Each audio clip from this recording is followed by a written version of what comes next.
Okay.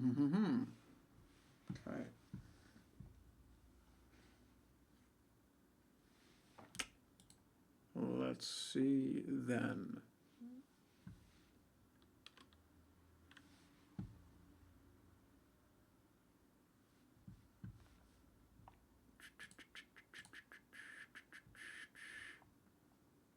So there's not actually any details.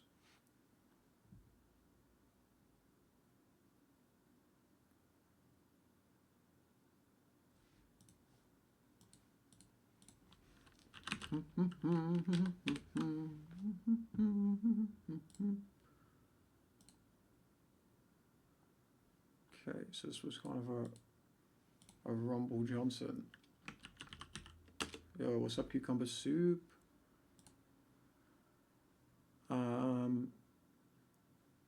Not like back to TF2, but you know, I keep an eye. I keep an eye from a distance.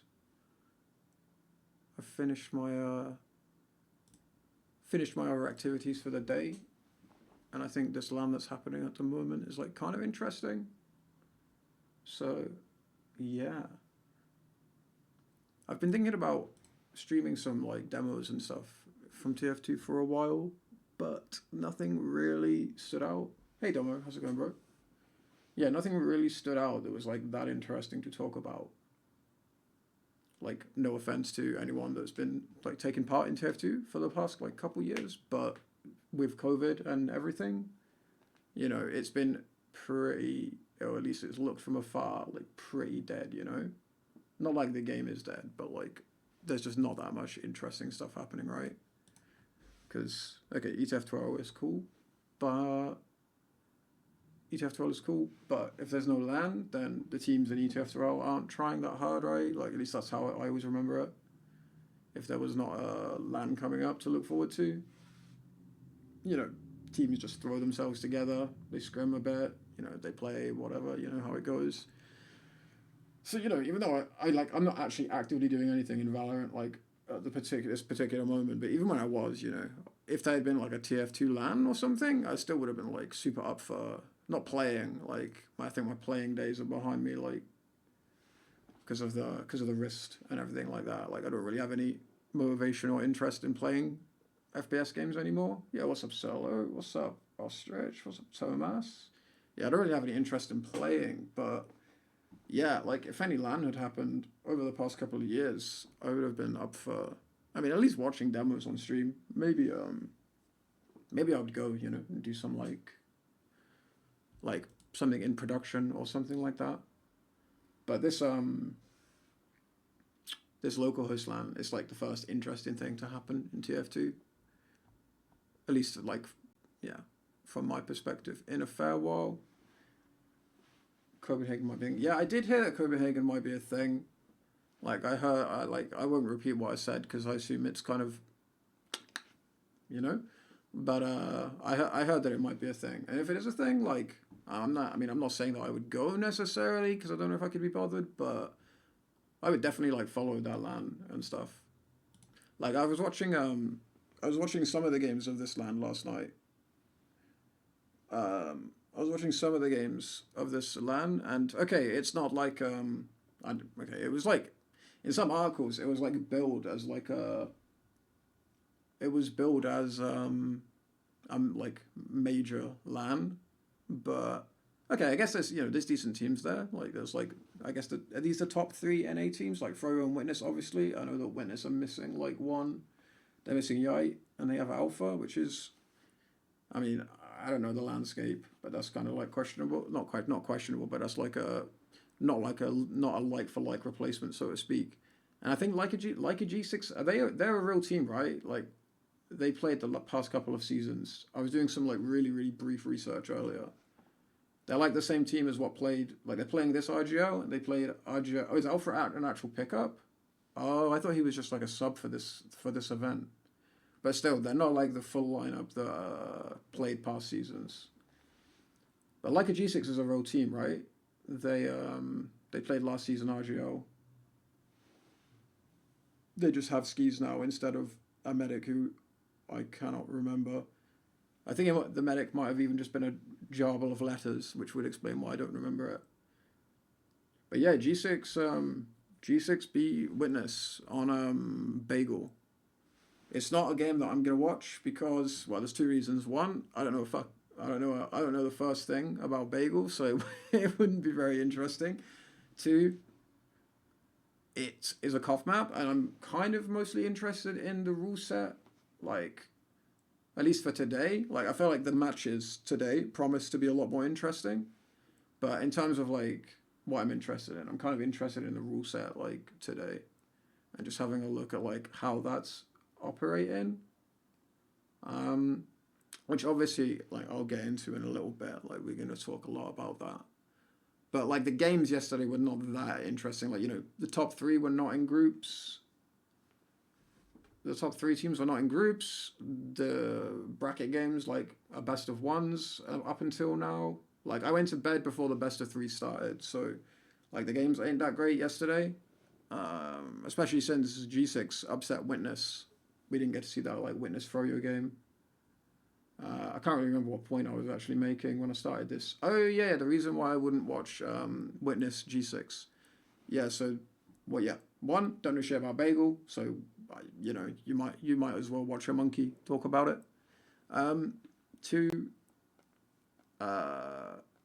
it doesn't have the rule set, which is kind of what I'm looking at today. And then maybe, like, tomorrow or later in the week, I will look at, like, some of the better games that happened today. Yo, what's up, Selves? Thanks for the raid. What's up, News? What's up, Silentes? Draco Fish. Damn, these names. They're bringing back such memories and emotions. But yeah, and the third reason why I wouldn't watch that game is there's some weird thing going on. Like, to be fair, compared to, like, iSeries and shit like that we've experienced in the past, this LAN does seem to actually at least have, like, functioning things that you would want from a LAN. Like, it seems to have LAN servers and logs and demos, which as an Insomnia attendee, having that on the first day of LAN is that's a job well done, because multiplay / whoever it's run by now, they could never manage that. So that's kind of crazy. But there is, like, a slight problem. Like, a lot of the cough maps, like, there's some weird thing with the cough. Okay, so in NA, they have, like, a halftime for the cough maps on this LAN. I guess they have halftimes normally anyway, right? But they don't have halftimes on 5CP, but on cough maps, they have halftime. But this weird thing is happening with the config at the moment where, okay, so halftime is when a team hits 2 rounds. But if the game goes 2-2, then there's another halftime. And the thing that I'm experiencing, or when I'm looking through, like, the demos, is, so for example, if I try to go to, like, if I look up, not World Class 9 Artist, although that is a great name. So, oh wait, the third demo is up now? I think I might have just gone on a huge soliloquy for, like, absolutely no reason. Okay, I was going to say, a bunch of demos were missing before, like the third part, like the third half, quote unquote, of all the cough maps were missing before. But that doesn't seem to be the case anymore. But Reasons 1 and 2 still stand, and I will not be watching that game. The games really ain't that good. Whoops. The games really ain't that good today. How the fuck was that? Yeah, the games really ain't that good today, but the rule set is kind of interesting. But yeah, like I said, I'll probably come back and look at the good games from today in the coming days. Yo, what is up, everybody? Azunes, Condog, Terrotart. How do you join a team? To be honest, mate, I'm not sure. I ain't been around for a while, but if you hit up the TFTV Discord, there's probably something happening there. What's up, Alien? What's up, Osvaldo? Zams, Yippa, holy shit. Tweaku, how's it going, my guy? Hampus, Azunis, aka, you know who. What's up, Yeehaw? Yeah, Witness Gaming G6 was a good game. I just don't think there's that much value in me watching it because I've literally never played Bagel. Like if it was part of like a best of three, like in the grand final or something, you know, like if I watched those games. Oh, Jason, I cannot Yo, breathe thanks for this the air. sub, Joe. Wait, no, Thick Daddy Kieran. Thanks for the gifted, bro.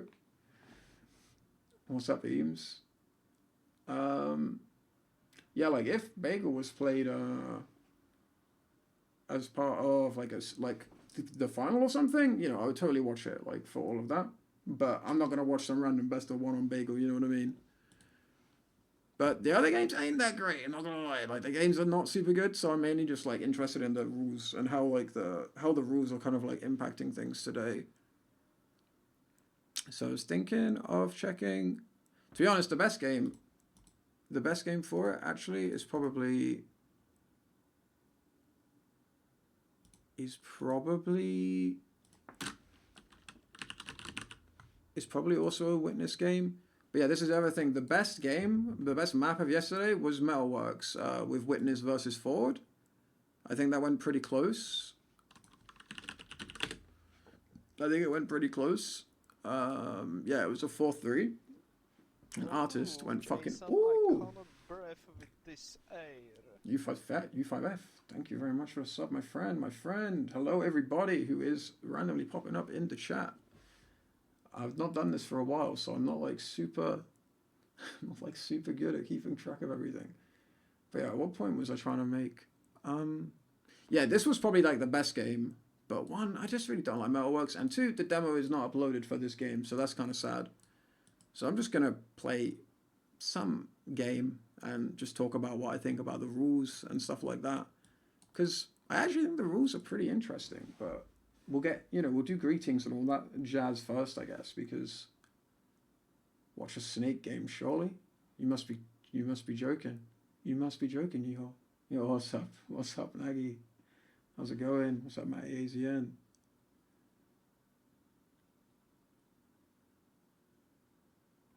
Uh, wait, what? What? Yeah, I don't know how I feel about the halftime thing in general. Like, I think it's pretty cool. The J25 and O game, I am actually going to play that because it's literally an 8-minute demo and it makes a point. I mean, I tweeted about this. Like, it's like the only tweet that I've made in probably like 2 years. But I was so like exasperated watching that game that I just had to tweet and complain about about what I was seeing. Like I couldn't believe what I was seeing when I watched that 25-0 game. Yo, what's up, Pam? How's it going, bro? What's up, Ixie? What's up, Solo? Cholo? Never did quite get that pronunciation down. So for anyone that like doesn't know, that's just like randomly, Oh, Jason, I yo, cannot breathe Fribs, with this the air. 89 months, the 65 streak. I was gonna say I have 2 subs still. Like I was gonna say thanks to whoever the 2 subs that I still have after this time are. Thanks very much. I guess we found out who one of them is. So yeah, thanks for the 89 months. That's what we like to see. Um, man, yeah. But yeah, so for anyone that's just randomly tuned in, like they've seen that I'm live and they're like, whoa, what's going on here then? And they have no idea what I'm talking about. There's an NA LAN going on at the moment. It has, I think, someone can correct me if I'm wrong, but it has the 3 best NA teams at the moment there. As well as some like interesting mixed teams like this Ford Oh, team. Jason, I cannot breathe Yo, with this Tweaku, thank you for air. the tier 1, my guy. Appreciate. Yeah, so it has also some interesting mixed teams like Ford. I don't know if they're a mixed team. Like obviously Paddy is a Valorant player mainly now, so I'm guessing he's not a mainstay. But I don't know like if the other teams are mixed teams. But there's a bunch of like decent teams there. But the gimmick is, or the catch is, should I say, they're playing the. I mean, I guess it's just called the Bani rule set. I don't think it's been played in any tournament before, or at least not in like any season or LAN or anything like that. It's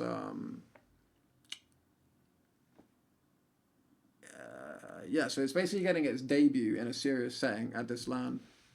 And basically there's two components of it. One is the round timer, so not the game timer, but like the round timer, aka how long you have between each like point being capped, is set to 3 minutes, which is interesting, and we'll get onto that. And the second component is there's this kind of weird like golden cap component.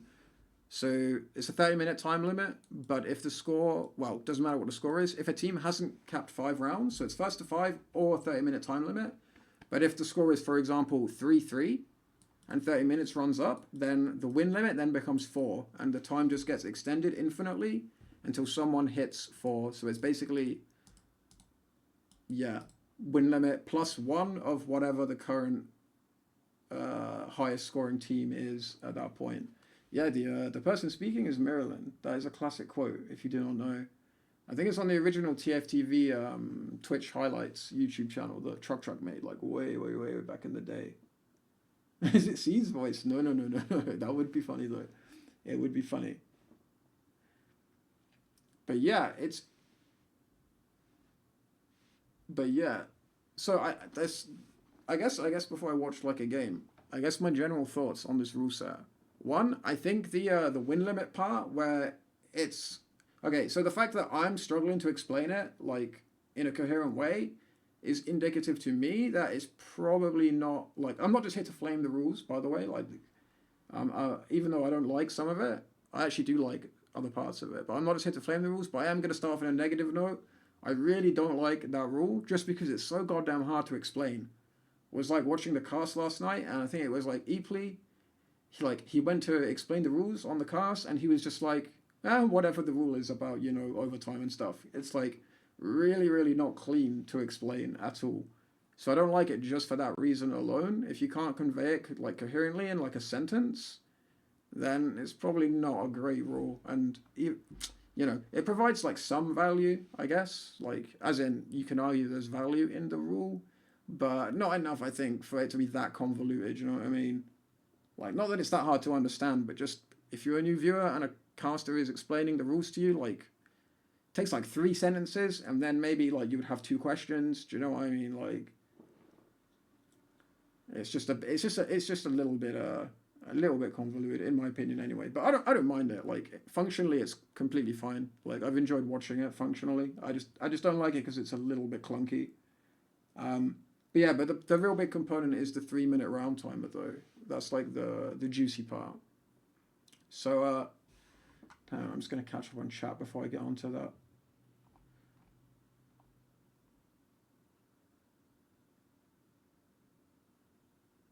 It's not so much a golden cap news, because, like, let's say the score was 4-2 and 30 minutes hit, it would still be first to 5 at that point. Or let's say the score was like, let's say there's like a big differential, like let's say it's 3-0, it would be first to 4 after 30 minutes. So one team is still just chasing that one extra round. Thank you, Pigos. Thank you for the tier 1, my friend. Much appreciated. Yeah, so like, I guess the idea is like, no matter what score you have, like unless you get 5 rounds, you always have to keep pushing for like extra rounds. But yeah, I think it's a little bit clunky, but I guess it's there to achieve a purpose. Because the thing is about the 3-minute like rule set. Jason, I can't. Thank you, Samsky. Much appreciated. How's it going, my friend? This game was 3-1 and Ford couldn't close it, so he came back. Wait, was it actually? Yeah, like I'm really sad that the demo is not there for this. Like, this is like the only game that I found where the demo is just missing. I did message someone about it, but I didn't hear anything back. But yeah, it's pretty sad that that demo is not there, because I think by far it was probably the most interesting map of yesterday. So that's kind of sad that the demo doesn't exist. Having said that, though, I don't know much about Metalworks either. Like, I only played it that one season, and we lost in dramatic, horrific, traumatizing fashion. But that's about that. Yeah. But yeah, it's sad that the demo's not there. I really hope that that demo gets salvaged, because I assume everyone's mindset at the moment is all the demos are being uploaded, so, no one has to worry about demos when the tournament is over, but someone should definitely, find that demo and get it uploaded, because for whatever reason, it failed to upload. At least it's nowhere that I can find. With that ruler, surely wind limit is worse than wind diff if you're going to leave open the possibility of unfinished statement. I will come back to that when you finish. If we had to make an edit, you'd prefer 4 or 5 minutes over 3. Yeah, so okay, so let's get on to the 3-minute rule set part. Like we will watch some games, and you know, we can talk about it in a bit more like detail there. But I'll just give you like my general thoughts on it in a second. Maybe the subject matter was a little convoluted for my first time streaming in like 3 years.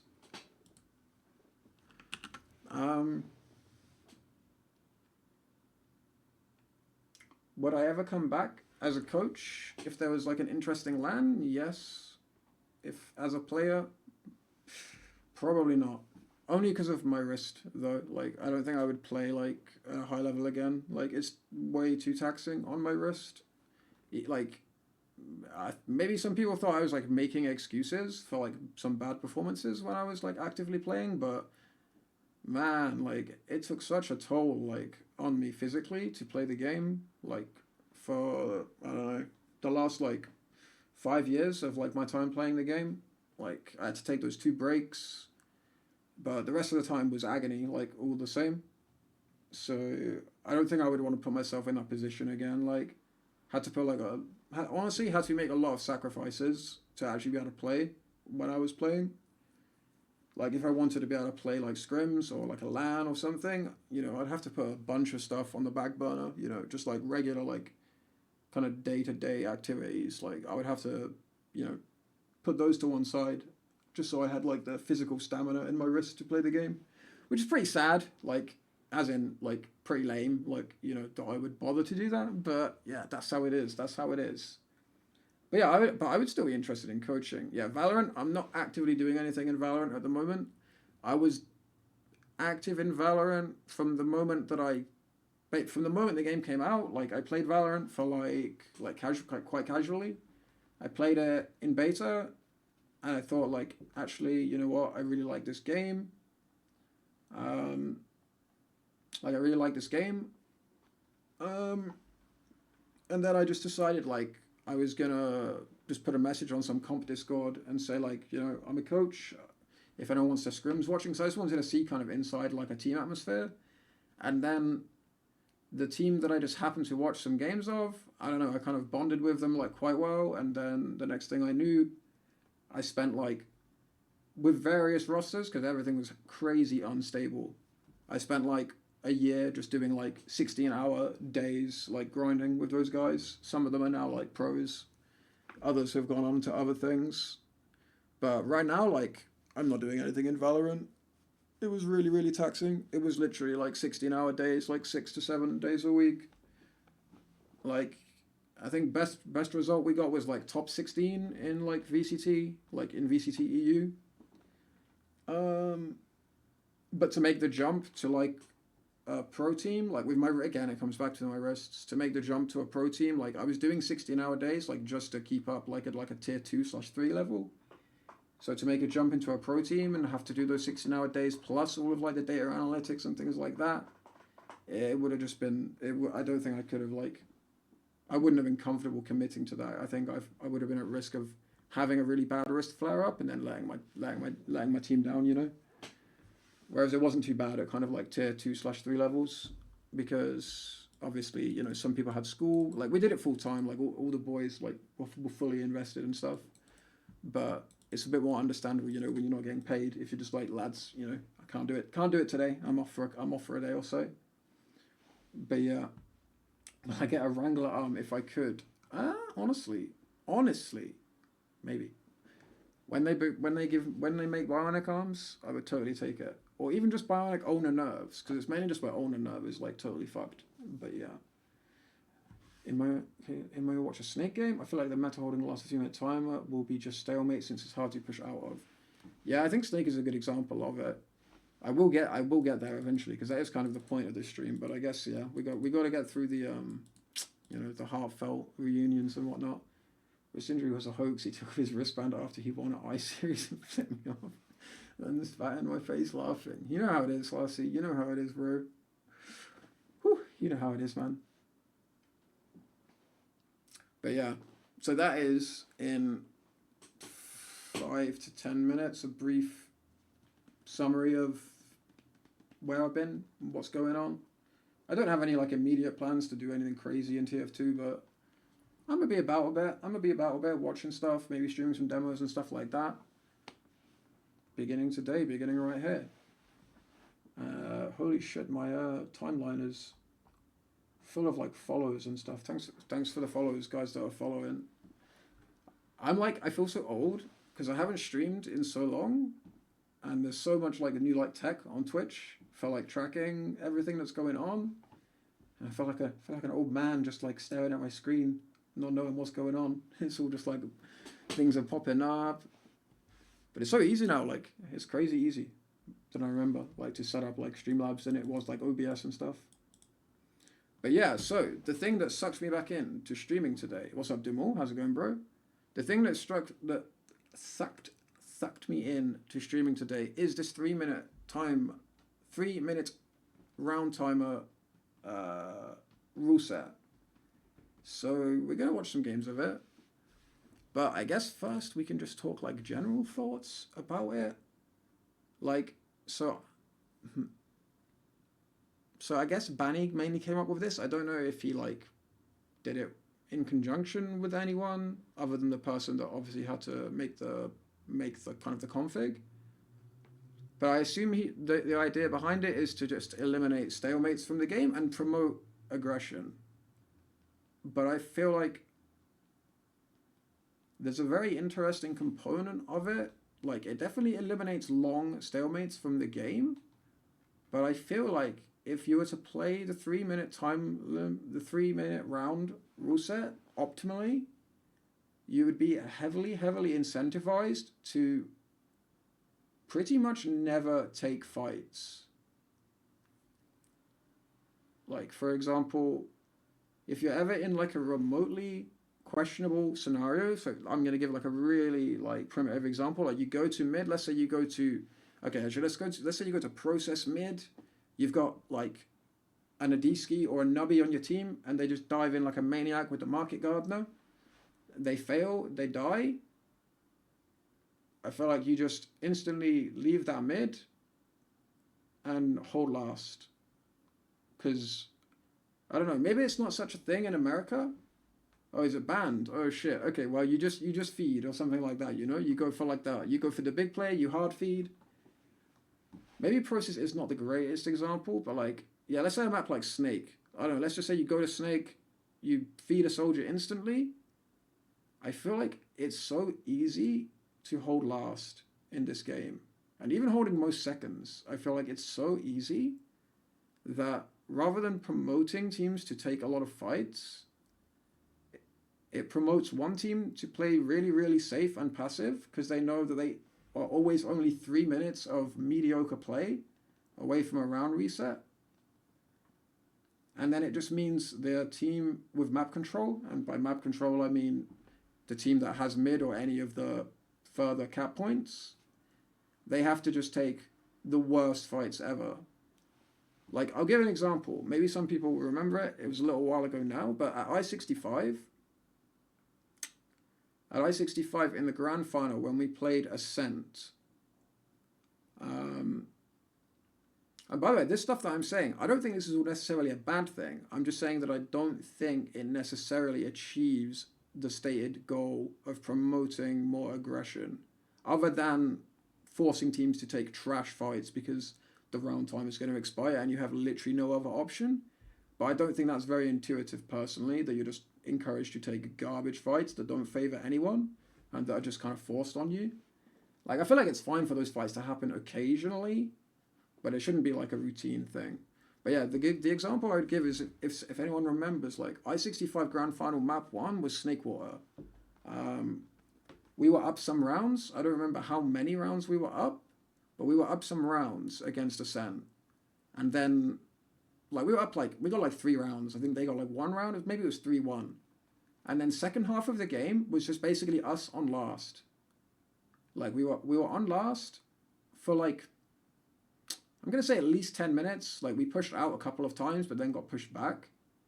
But it was like, I remember playing that game and thinking, every time we had like a chance to push off last, like we got 2 picks or they did a trash Uber into us, I remember thinking like, fuck, you know, like we're gonna have to push. You know, everyone's gonna flame us if we don't push. Like, you know, they'll call us pussies because we've got Faluvarad and you know there's like 7 minutes of the game left.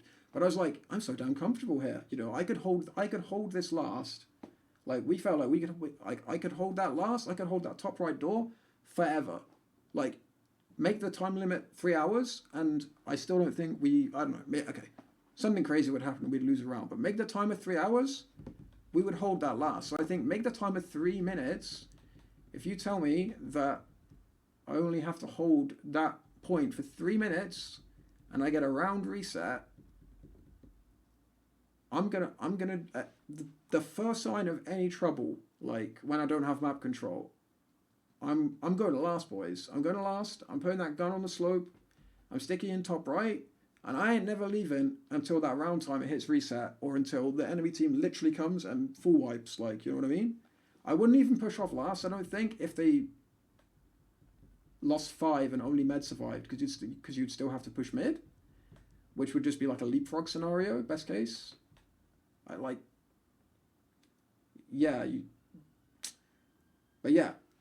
So to come back to like the generality, Raja says, I'd rather watch you park the bus for 2 minutes than 10. Yeah, I think that's a really good point. Look, so I'll come back to like more of my general thoughts on it. I don't think it's a bad rule set by any means. I just think that it definitely, I'm not sure that 3 minutes is the sweet spot at the moment.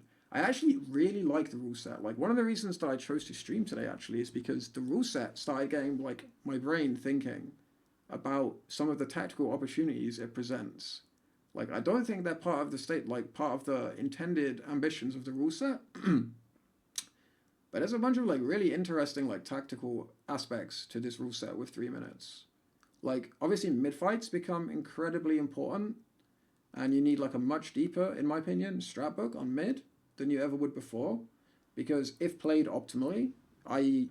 holding last and resetting the round very often, you're gonna have a shitload more mid fights, right? So it makes mids kind of more interesting in a tactical sense because you're guaranteed to have a lot of mids. But it also means your approach to mid can be kind of crazy. Like I'll give like a really, really rudimentary example. You go in, like, I don't know, okay, so round begins, you build a gun on last, and then you go to mid, and I don't know, maybe you just have like a sniper take a peek. Or you have like if you have like some like cool, like rollout or something, like you have like a soldier like crazy rollout where it's really high risk, high reward. But yeah, like there's a lot of like unique tactical opportunities, I think, for mids with this rule set. But it's obviously predicated on the fact that you have to be really, really confident and comfortable in your last holds. But yeah, so when all the things I'm saying about how I think this rule set lets you force round resets, I don't necessarily think that's a bad thing. I just don't think it's necessarily the intended functioning of the rule set. Do you know what I mean? Maybe it overcomplicates it, but then you could set the win limit to max wins +1 and also a new term. Like I think that kind of is the rule of the moment. Like if a team hasn't capped 5 rounds, the overtime rule is that basically when 30 minutes is up, whatever the highest scoring team currently has, they still need one more round to win the game. Which is a little bit convoluted, but I think is aimed at addressing teams just having the option to reset and reset and reset. But that's why I say, like, if you kind of follow the breadcrumbs all the way to the end, I think like if a meta was to actually develop on this, playing for round resets and then having a deep mid strat book would be kind of, in a macro sense, that would kind of be like the macro strategy I feel like that would be most effective. Unless you're just outright better than the enemy team and you can just like win every fight, I feel like having really, really like the game would basically be reduced down to, or if you wanted to, like if a team opted to play this way and played this way to like its full potential, you could dilute the game basically into mid fights and having a deep mid fight strat book, really strong last holds, which I gave the I-65 snake example of how strong a last hold can be, and I feel the same about a lot of lasts, particularly with Uber. And then obviously pushes, but no matter what rule set in TF2 you have, you're always going to have to be able to push on cap rounds. It's kind of like a given, Years ago, I was asking Banny about this, and he said a reset mid-fight is a worse situation than holding last.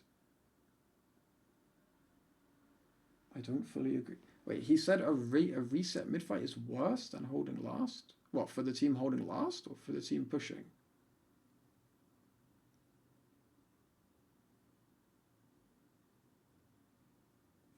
I've always wondered why EU values off-classing on last more than NA, or at least why you see more of a standard off-class hold in EU than you would in NA matches. Yeah, that's definitely something I've noticed. On that topic, I guess I'll fire up the old the game, and we'll go into a game and maybe check out some specifics, because it's interesting you say that, Classy, because I noticed exactly that. So many of these teams in this LAN are not using off classes on last, or barely using them, or using them very ineffectively or inaccurately. But interestingly enough, Froyo are actually doing a very good job of it. Nah, I have it installed. I came prepared, boys. I did my homework, and girls, and anyone in between. I came prepared.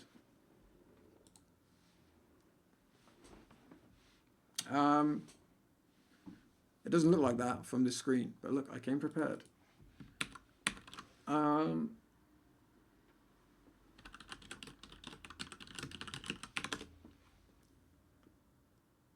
Yeah, I feel like okay. So we'll do this one first, just because it's a really quick game. If I can find it.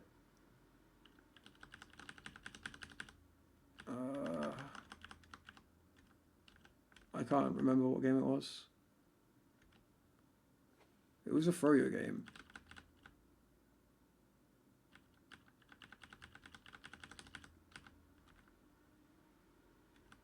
I might have to get the demo, actually. I'm not sure if I have it here. I downloaded a bunch of demos, but I think I have to get it. So, Habib in the thing. Granary. Download.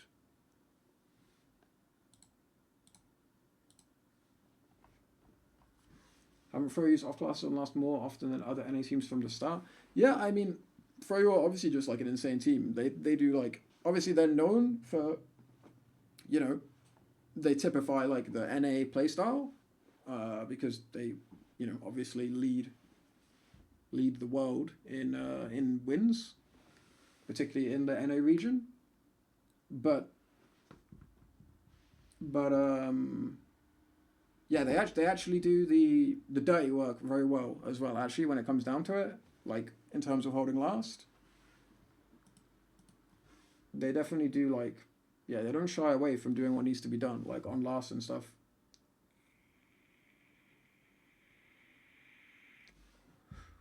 Wait, so what have I missed? What I'm gonna say? What's up, Superfish? What's up, What's up, Marla Lexi, aka Cal Now?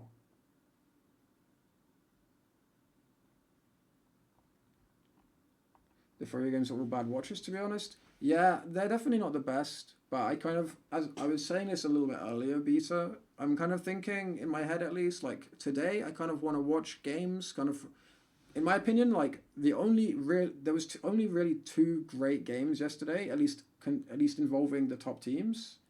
One was on Bagel, which I'm not that tempted to watch because... Ooh, Jason, thanks for the sub, Count Now. Much appreciated. One was on Bagel, and I don't know anything. I literally don't know anything about Bagel. So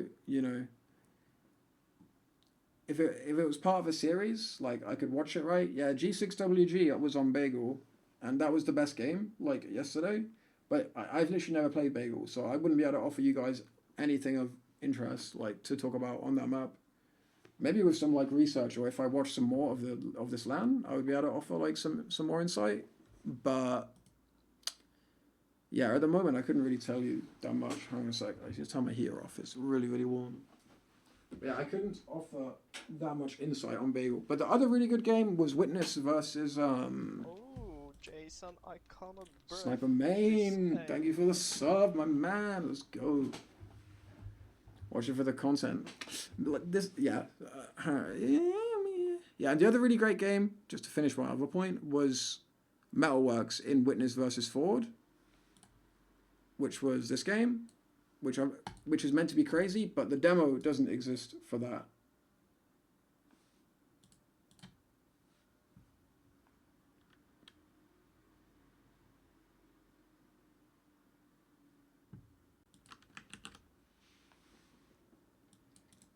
But yeah, I'm not like, so yeah, anyway, the point I was making is today I'm just kind of watching to see about the rule set, if that makes sense. I'm not really, of course, like, you know, good action and like gameplay and stuff is always desirable. But I'm kind of thinking I'm going to stream like twice about this LAN. Like once for, what are these snake games? Oh, these are like from groups with like with the other teams. Yeah, I'm kind of thinking I'm gonna stream like today just to check out some I think maybe I have this game already. What round was it? I wish the demo thing in this game was not as trash as it is. So that was it Ford versus RS? I think I actually have that demo already. Froyo. Ford versus. What the fuck have I. Oh, right, yeah, they're actually HNG. Yeah, I think it's that demo. But yeah, I'm not sure if I'll watch that one yet. But yeah, I'm gonna do like a second stream where I'll just watch the best games of the LAN, you know? Like grand final, if it turns out to be the grand final, lower final, like whatever turns out to be like the better games, I'm gonna do a second stream where I actually just watch like just for the quality of games, you know, and just like get into the TF2. Today I'm kind of more interested. I know it's maybe it's a little bit boring because it's the first time I've streamed in forever, and I'm just, you know, wanting to get straight into some dirty details about rule sets and stuff like that. But I'm gonna do another stream, probably tomorrow, to be honest. Like where I'm gonna review like, or at least watch, depending on the game, either analyze or just watch as a fan, like the best games of the tournament. But today, since I think the best games are still to come of this LAN, like there was only, what, 2 best of 3s yesterday? There was a bunch of like Swiss, like group stage games with a really big skill gap. And yeah, the teams at the top, there was some decent games, but there was not, yeah, like I say, I feel like the best games of the LAN are still to come, you know? So I'm going to do a second stream where we're focusing on just like, you know, just the good games. Because I think the best games are yet to come. Like Witness, HNG, I keep saying that. There's Witness HNJ today. Winner plays G6 in a best of 3. That will be a banger. And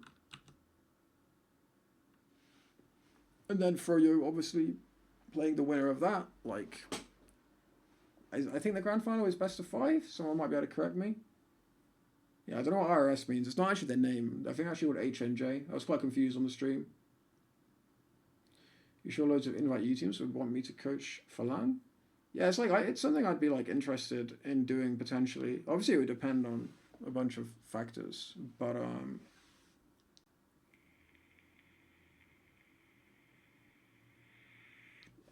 it's all best of 3s tomorrow. You mean today?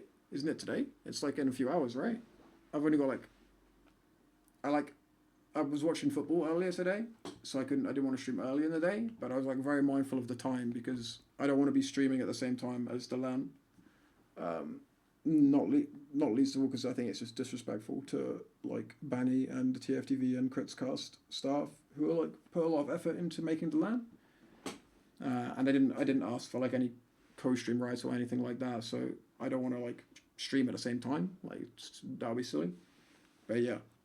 So I was quite mindful of like squeezing it in between Newcastle's amazing victory today against Aston Villa. Let's go, Toonami, Perm, you've got it.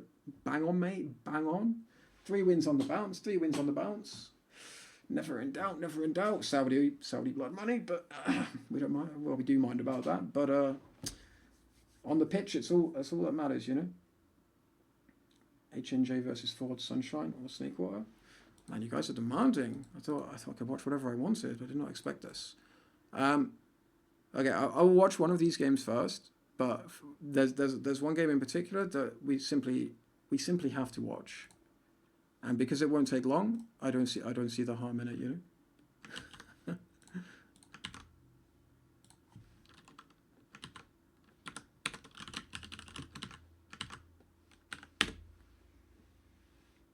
Huh?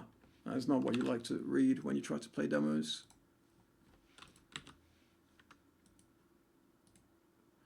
Rename jbig25.dem.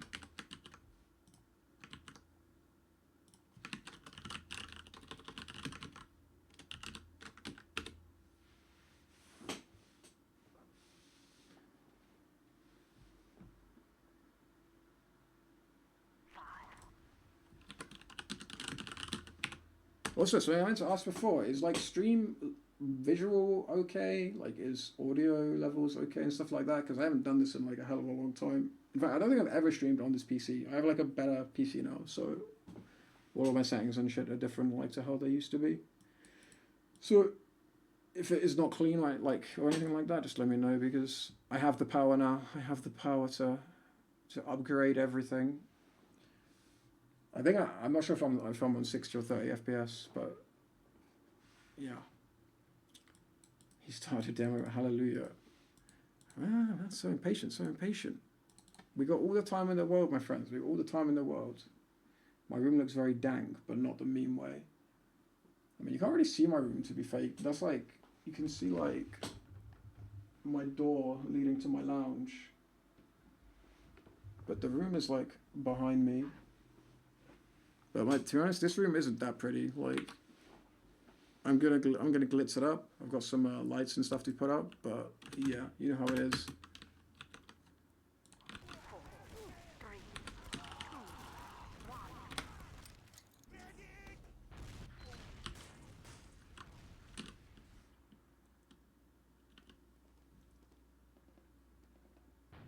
Why does Nightbot just keep banging on about 7 much? Oh, I guess I have it set to a timer. Oh yeah, okay. So before I go, like, I'm not going anywhere, just for the record. I meant before I go into this demo. Can someone explain to me what's going on with Granary? Like, I know that it's back in ETF2L this season after being out for a while, but why is there a different version in NA than in EU? Like, don't get me wrong, the spawn on Granary RC8, which was the one that was active when I played, I'm really glad that there's a version now that doesn't have that spawn room, because it was such bullshit RNG as a demo, whether you could jump to the door or not. Like, if you got the spawn, I remember like I-65, we would all have to join the server in a special order so that I didn't get stuck in a corner on that version of the map, because it really can like harm your rollout, or you have to have like a pixel perfect like sticky jump to get to the door. But why have they gone back to this version with like the rocket room or whatever the hell it is?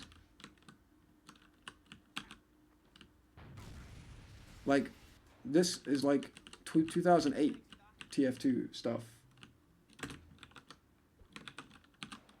I got rid of my binds. No, I've broken it. Sorry, I'm just trying to manage chat. But yeah, I don't know what has changed on this Granary, other than the fact they have rocket room again. Yeah, like this is like an updated version of, like, this is not old Granary. This is like a newer version, I'm pretty sure. Like, it has everything that like EU Granary has. Like, it has like, you know, like this lower door and like the changes on top and some of the other changes. But I don't know, like, if it's... Oh, let me see. This is Pro 2.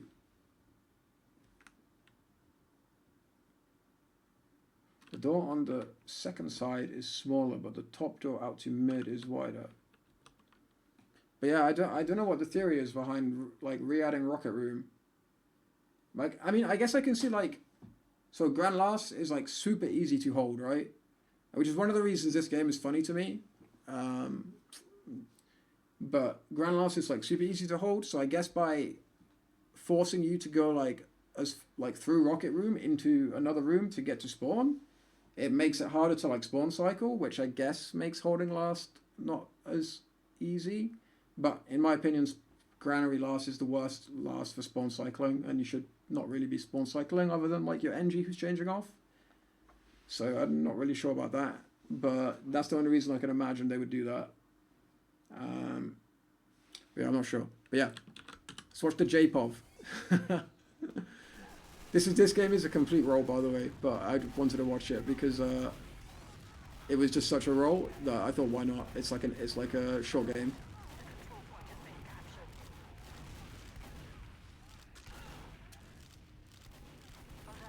So yeah, it has this 3-minute round timer, so that's not going to be like... It's not really going to affect the game here, but...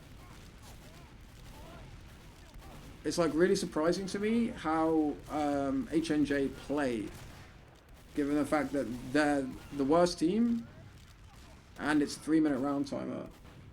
Like, you would think that their approach would be play really aggro on mid, and, you know, it's grand mid, right? Like, you only really need, like, some good soldier bombs, and you can kill the mid and have, like, a really nice mid, right?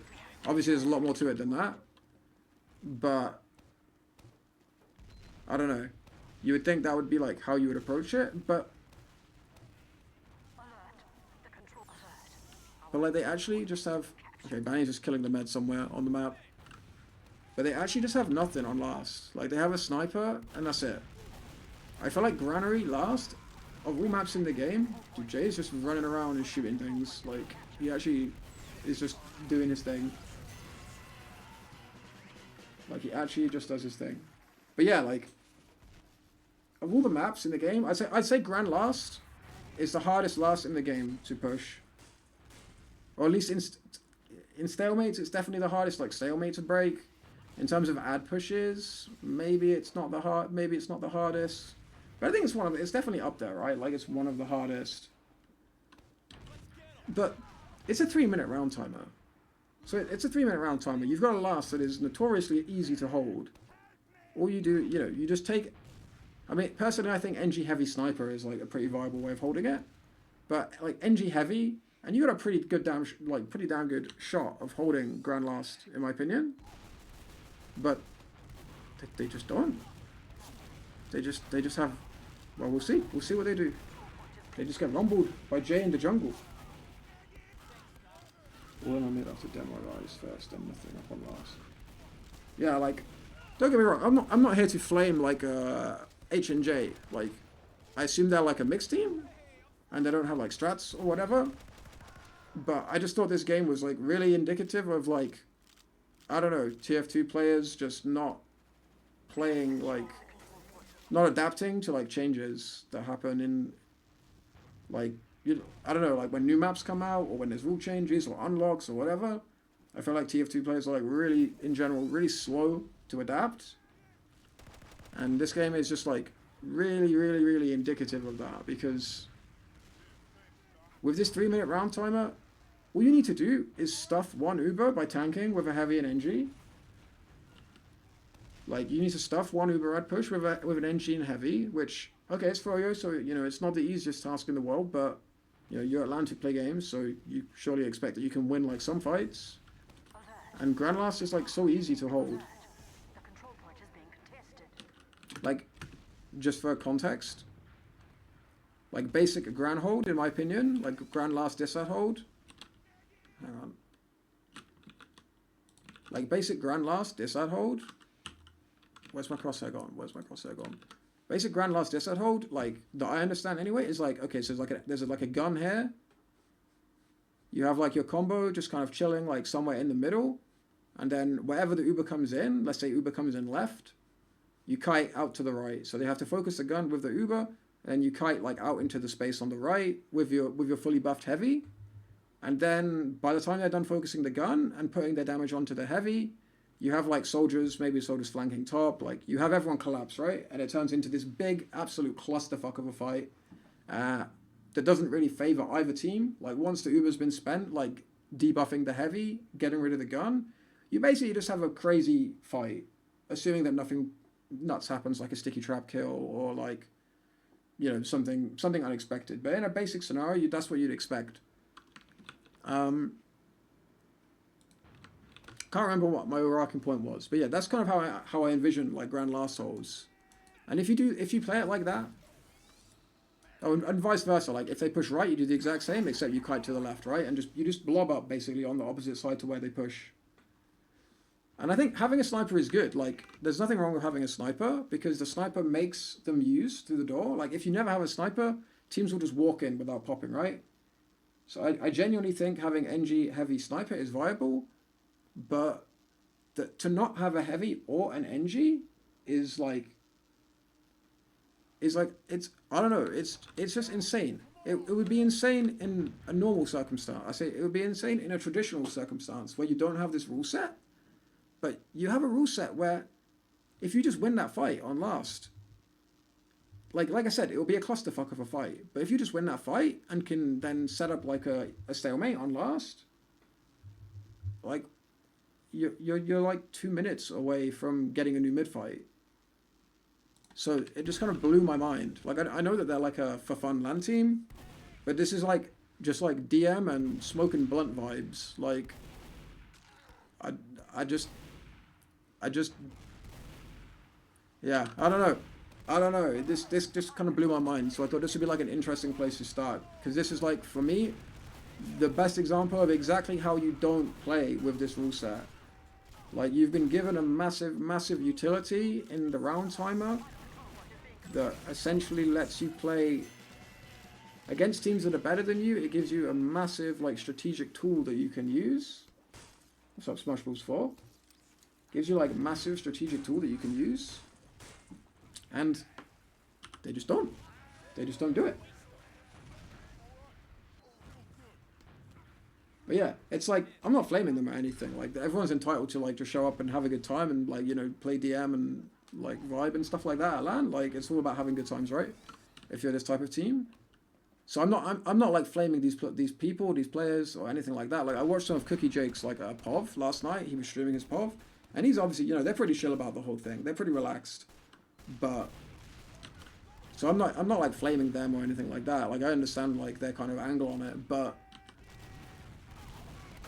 it's just, I just thought it's like a really like poignant example of exactly the opposite of what you should look to exploit in this rule set. What score are we on? We're on 2-0.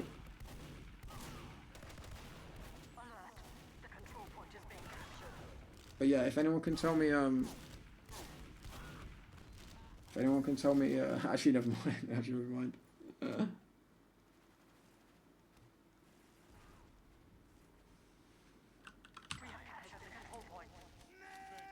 But yeah, I'll watch like an actual game with like content after this one, but this one was so quick and it's just literally a farm. But it's like, again, like, okay, they used the Uber on second tier, so it's fine, but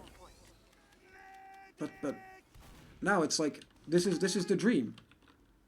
Like, you don't have add to push second, so your plan is now stalemate on last.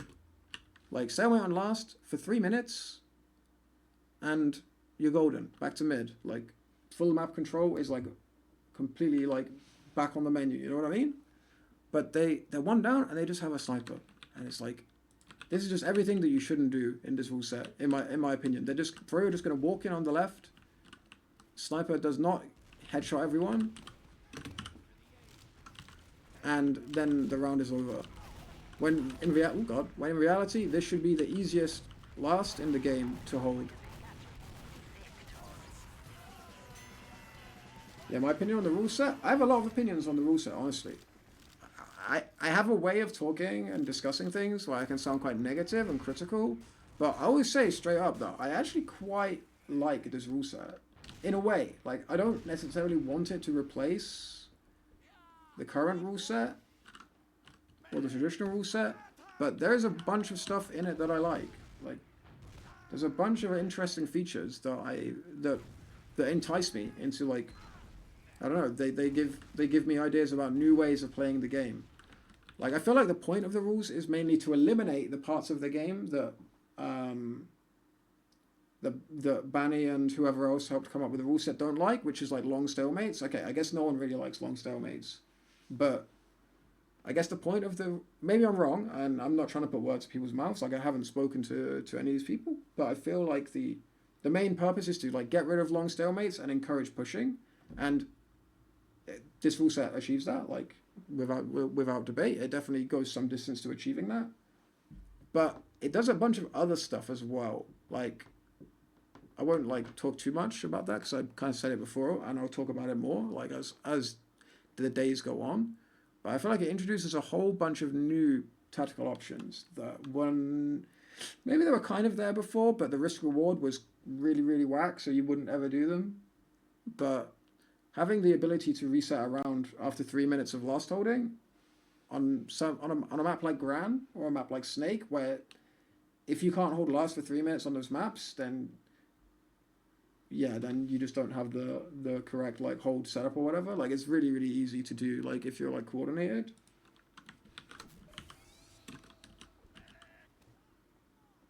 So this change favors a team with better DM a lot. I mean, it definitely does, because it forces you to take a lot of fights. Not as the defenders. As the defenders, you're allowed to never fight as the defenders.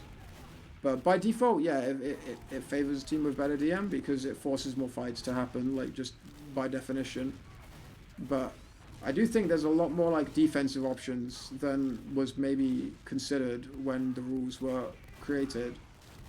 And I do think maybe that there's a middle ground in terms of the round timer that isn't 3 minutes, like maybe like 5 minutes or something like that, you know?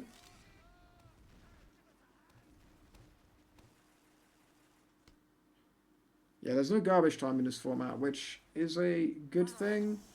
But to be honest, I don't mind garbage time, right? Like, the thing with garbage time that I always found stupid in TF2 is not that garbage time existed, it's that in any other game, like, I'm going to use an example of Warhayer at LAN as a caster. He would always say, like, I remember, like, watching VODs, like, of games that he casted, like grand finals, he would always be like, GG has been called and stuff like that. And it always just made me think, like, I really, really wish GGs could be called in TF2. And when the game is, like, over, you can just type GG. Like in Dota, you type GG, and the game actually ends, and you don't have garbage time. Like, there's actually no reason why you can't just have a team captain declare GG, and then the game is over, you know? I feel like there's no reason why that can't be a thing. But yeah, there's a plugin for that. War trolled it. Wait, War abused the plugin? Wait, what happened? Someone tell me the story? I don't know about this.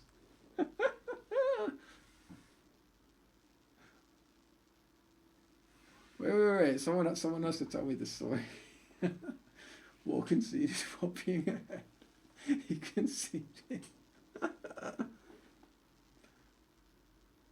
So what, did he just, like, write GG like some casual, like, trash talk, or was it, like, just like an actual intentional throw?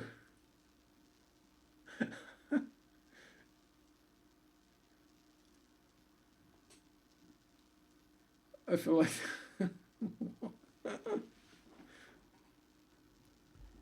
I feel like maybe there should be, like, a confirm option, you know? Oh, it was just disrespect? Why would you remove it because some team's disrespected? Like, you could just as easy, like, leave the server or something. Like, if you were winning, like, let's say you were up 3 rounds and there's 2 minutes on the clock, like, you could just leave the server. I feel like that would still be an option now. Like, the plugin was neither here nor there in terms of that troll incident. But yeah, like, Anyway, yeah, going back to these rules, like, I feel like there's no reason why we can't just have you know, a GG has been called option. Although I guess, yeah, war can't be trusted. Also, yeah, that scout 1v1 on mid. It's just a mistake. You just don't challenge Jay in this game. Dude, Jay is fucking nuts. Like, actually, like, I was watching, like, their process game against G6. Jay's actually fucking insane. Like, when I saw the log of this game, like, I watched the game, but it was obviously a roll, so I didn't watch it, like, super intently. Again, it's just, like, cookie cutter on last, right? Like, it's just insane. But, yeah, Jay is, like, actually nuts. Like, when I saw the 25-0, I was like, okay, throw your dick to them. He's a scout. He's cleaning up frags. Like, whatever, you know. No big deal. You know, like, I remember Stark going, like, at I-65 against, what were they called? Feints? The team with, like, you know, Lucas and Pappy and Seeds, etc. I remember Stark going like 26-1, and his one death was chasing a med to last and killing him and then dying. So I was thinking, oh, you know, it's just playing a scout. It's just playing flank scout on Granary.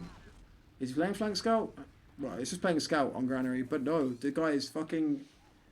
He's. I don't know, man. He's cracked. He's cracked. If you took a sledgehammer to a freshly painted wall, it would still not be as cracked as Jay is, apparently.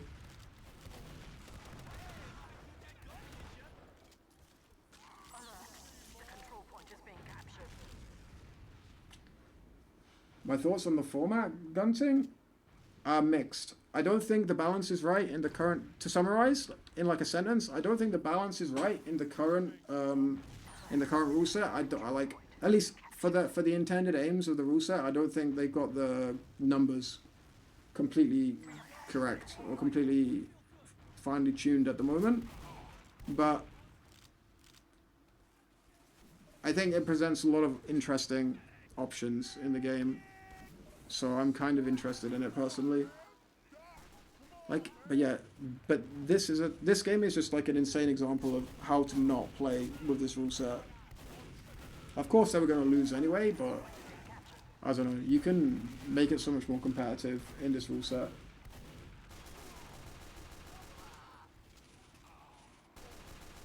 What's up, Salem W?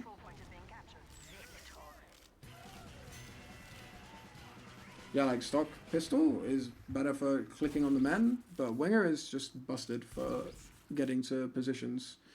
So yeah, that was the game. I didn't really talk much about it. I just wanted to kind of something in the background while I talked about general stuff. And also that war story came up, which is pretty funny. I didn't know that happened. I didn't know that happened.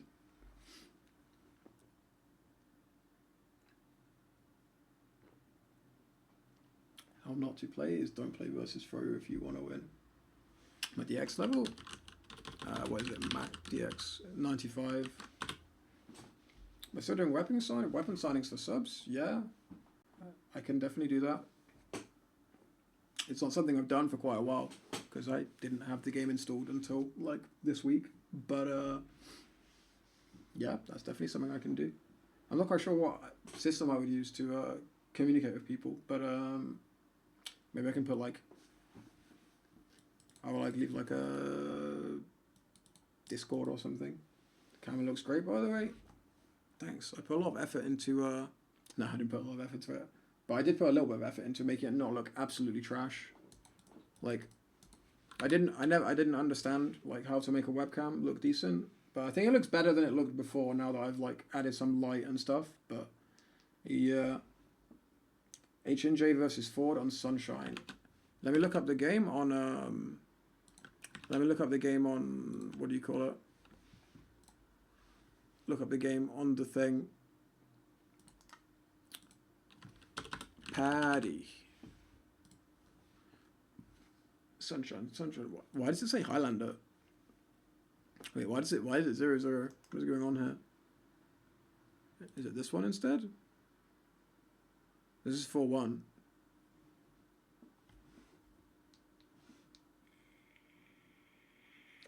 Oh my days, I'm gonna have to make this Nightbot stop. I mean, you can buy 7 merch if you want, I guess, it's still there, but I'm not like actively trying to promote it. I was told there's a Snake Water game that's like good for the rule set. Oh, Jason, I cannot Yo, breathe with this Krang egg. McDank Stank. Thank you for the sub, yo. Thank you very much. What's up, Gubbins? How's it going, bro? 7 revival. Not yet, not yet. Maybe one day, maybe one day. Maybe one day, though. No, like, by all means, guys. By all means, guys. Buy the 7 merch. Buy the 7 merch. It's good for me. It's good for me. But, yeah, I don't have anything. I'm not trying to promote it. Nightbot is just obviously set to do that. And I can't remember what I did to make it do that. So I don't know how to make it stop.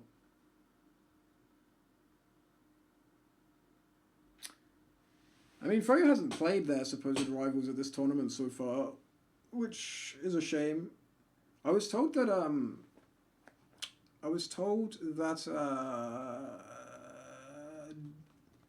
Witness are supposed to be like really, really strong on Bagel, but then they lost to WG. But to be not, what the fuck am I saying? They lost to G6 on Bagel.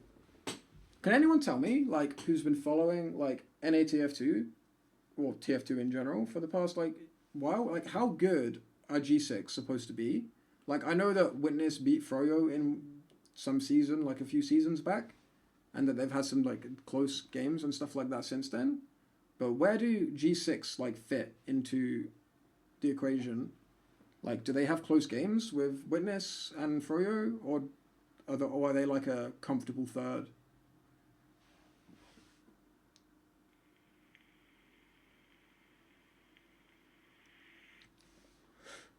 G6 is set third pretty much, but has close games to Witness.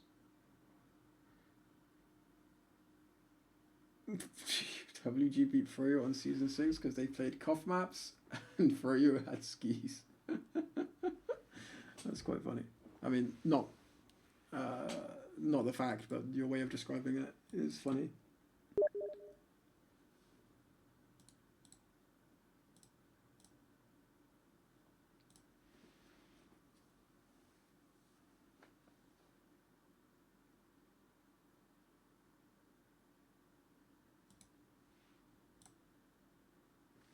Oh my god. Hang on a sec, I just have to take care of something.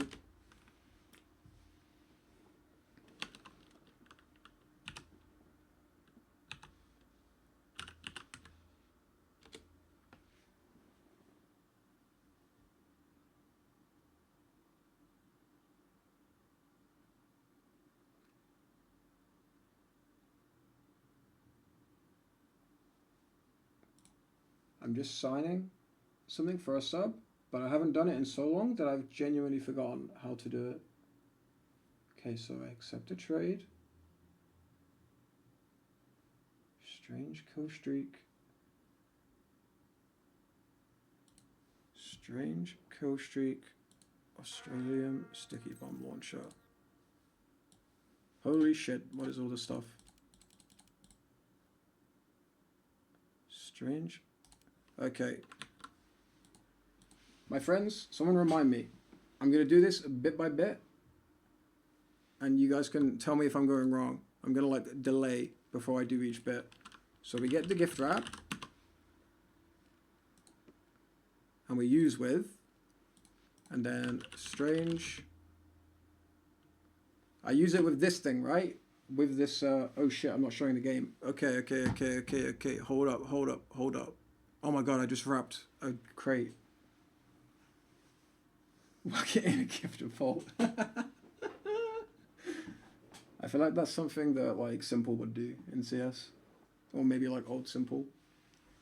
So I now click this thing, right? I've selected the gift wrap and I'm using with. I click this, right? It's this. I click on this. Like, I don't want to fuck. I'm just signing something for a sub at the moment. I click this.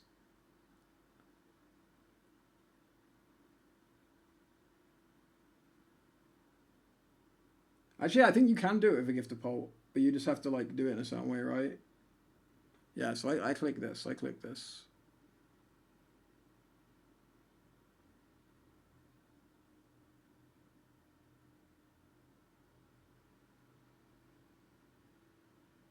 But if this is the wrong item, then I'll just I'll buy a new gift wrap.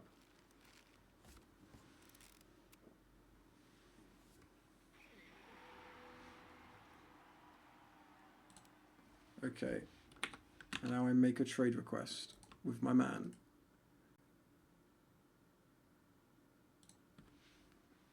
Oh my god, why does it launch in here? That's so irritating. Gift. I have like 8,000 garbage, like, what do you call them? Like secret Saxons and stuff like this, like loads of like nonsense. Okay, a carefully wrapped gift to my man Quank. Yes, this is a gift. Make it to offer. Additional confirmation needed. Jesus Christ, man, what the hell is going on? It's like getting a mortgage to send a fucking Steam gift. Do you want to see my bank statement, Steam? Jesus Christ. This is where the authenticator ain't gonna load. Okay, while I'm waiting for my Steam authenticator to load so I can confirm this thing, maybe if I go off Wi-Fi.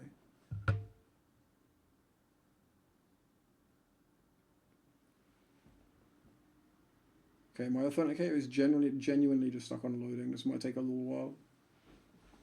Best player ever? Is that a question to me? Because I don't want to just randomly start like sucking off some random player. If not, those are matters. It's my pleasure, bro. I'm glad to hear I could do something positive.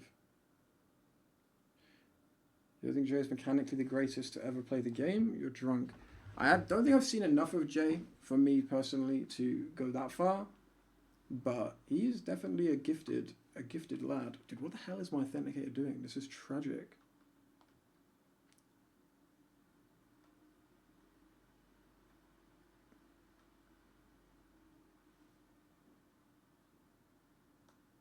Confirmations. This is how you do it, right? Like once you sent trade request or once you send trade offer, you just go on your phone, you go to confirmations, and it should then let you confirm the trade. Okay, new rule starting from now. If subs want signings, I will do it like at the end of the stream rather than like in the middle of it, because apparently Steam can just fuck you with the authenticator and then you're stuck in an uncomfortable situation.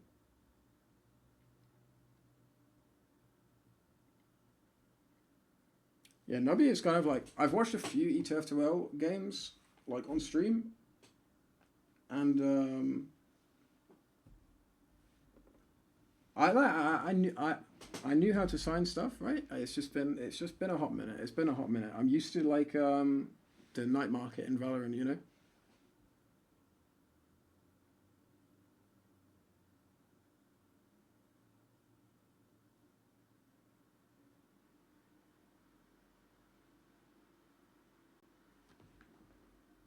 I'm gonna try like restarting my phone because I really don't like having these things hanging.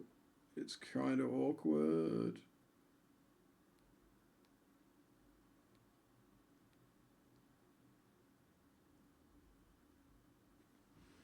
My favorite Vandal skin, dude, it's the dragon. Like the dragon is just the best forever. Like they blew their load on the first skin they ever released.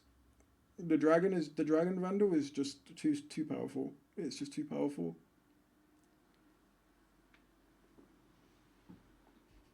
Yeah, what's up, FU2 Max? Yeah, I don't want to disappoint people too much, but like, because of my wrist situation, I can't really do much playing, but I'm definitely taking like an active kind of interest in what's going on in TF2, like again. But it's going to be probably more analyst / Coach Kado vibes rather than playing the game, leading teams vibes. Okay, let's try this authenticator with a restarted phone.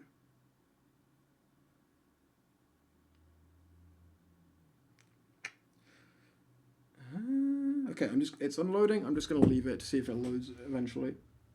Casting some games. Yeah, I would look into casting like at some point. So my plan at the moment is kind of just to kind of enjoy this NA LAN that's happening at the moment. And then, yeah, then we'll see. Like, I really hope that, like, I've heard rumors that Copenhagen could potentially have something. Like, I know that there's this whole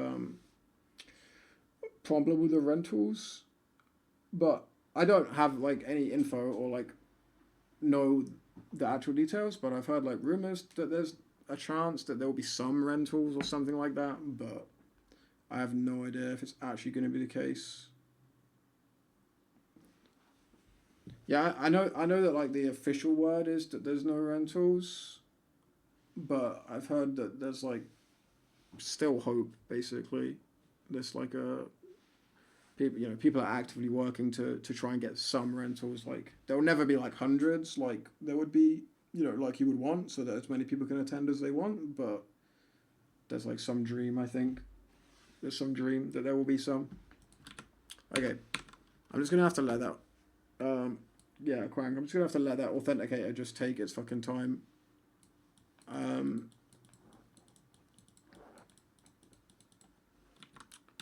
Kunu, don't worry. I have many sources in this world.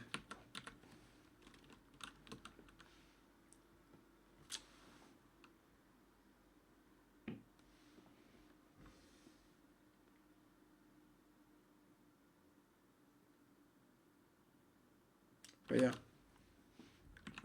Lost my train of thought. Alright, so what games do I watch actually?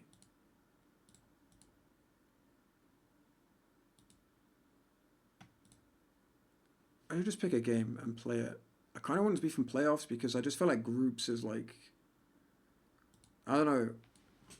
For anyone that's like not played at a LAN, I feel like group stage games, for like good teams, like, well, I say good teams, for like top teams, I feel like group stage games are mostly about like, I don't know, you're not really putting all of your like tactical emphasis in the game, right? Like you're not using like your best strats, like, unless you absolutely have to. You're not like fully comfortable in the environment, like you're still acclimatizing and things like that.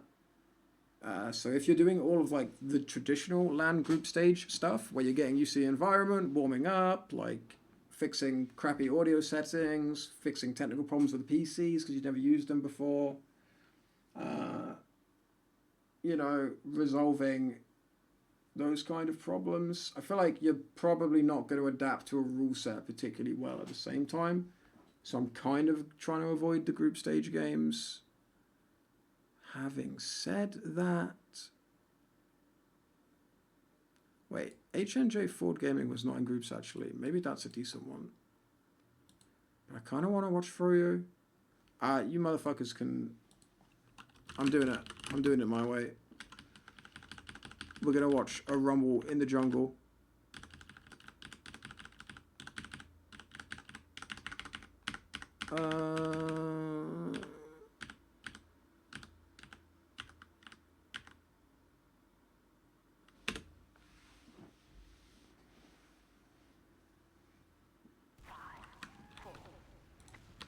You can't... Oh, hey Stark, how's it going, bro? You can't imagine turning up to a LAN and you only play one day and it's instantly knockouts. Yeah, I thought it was a bit weird, like, how they put 3 teams through straight to knockouts. I feel like that would be kind of weird. Like, I guess those 3 teams, there's a pretty significant skill gap. At least it looks that way at the moment. Like, G6, WG, and Froyo kind of seem on a different plane to everyone else. But yeah, I don't want to watch like, for anyone that wasn't around earlier when I was talking about this, like I'm just streaming because it's fun, I guess. But the purpose, quote unquote, of this stream is to check out this rule set. So even if a cough game was like really sick, like on Bagel or Viaduct or whatever, yeah, like even if the game was sick, I don't want to watch it today because I want to see like the rule set in action. But I will do another stream. Like I will stream probably maybe tomorrow, but if not tomorrow, then like very soon after, and I'll watch the best games like from this LAN, and you know maybe we can do like some deep dive analysis and stuff like that. Whereas today, you know, I haven't streamed in donkey's years. I'm kind of getting a feel for things again. Trying to get used to my game being 16:9. But yeah, but if anyone wants to, or if anyone is like really wanting to see me like you know watch the best games and stuff, don't worry. Like I will do it in like days to come. But the thing is as well, I feel like there'll be better games by then as well. Like I feel like the best games of the LAN are still yet to happen.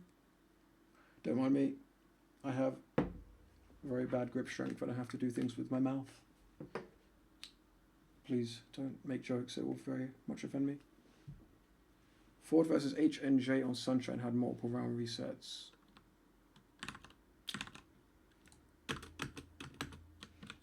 Yeah, but I'm kind of breaking my own rule set. I kind of want to watch this game just because. So this was the upper bracket final.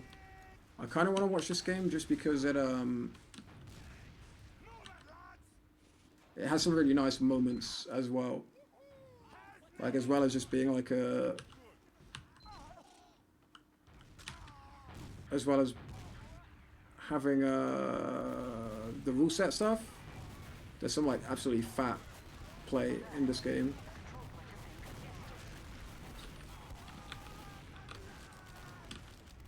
Oh shit.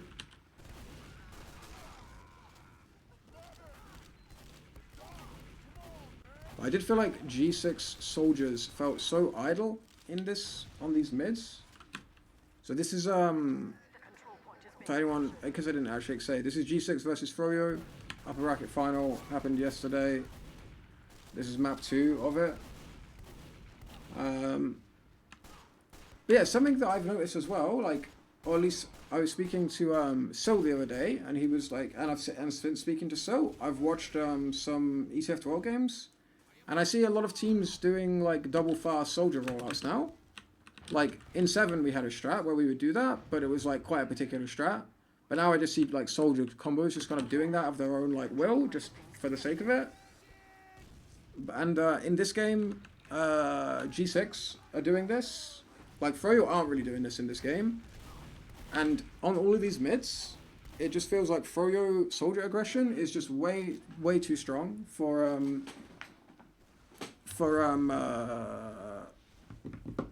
G6, like the bombs into choke are just like way too much. Like while G6 soldiers are like getting spammed off crates, it feels like Froyo soldiers can just get in on choke and absolutely cause like chaos. So I'm a little bit curious how this double soldier thing became meta, because it kind of feels like a little. Any trade link?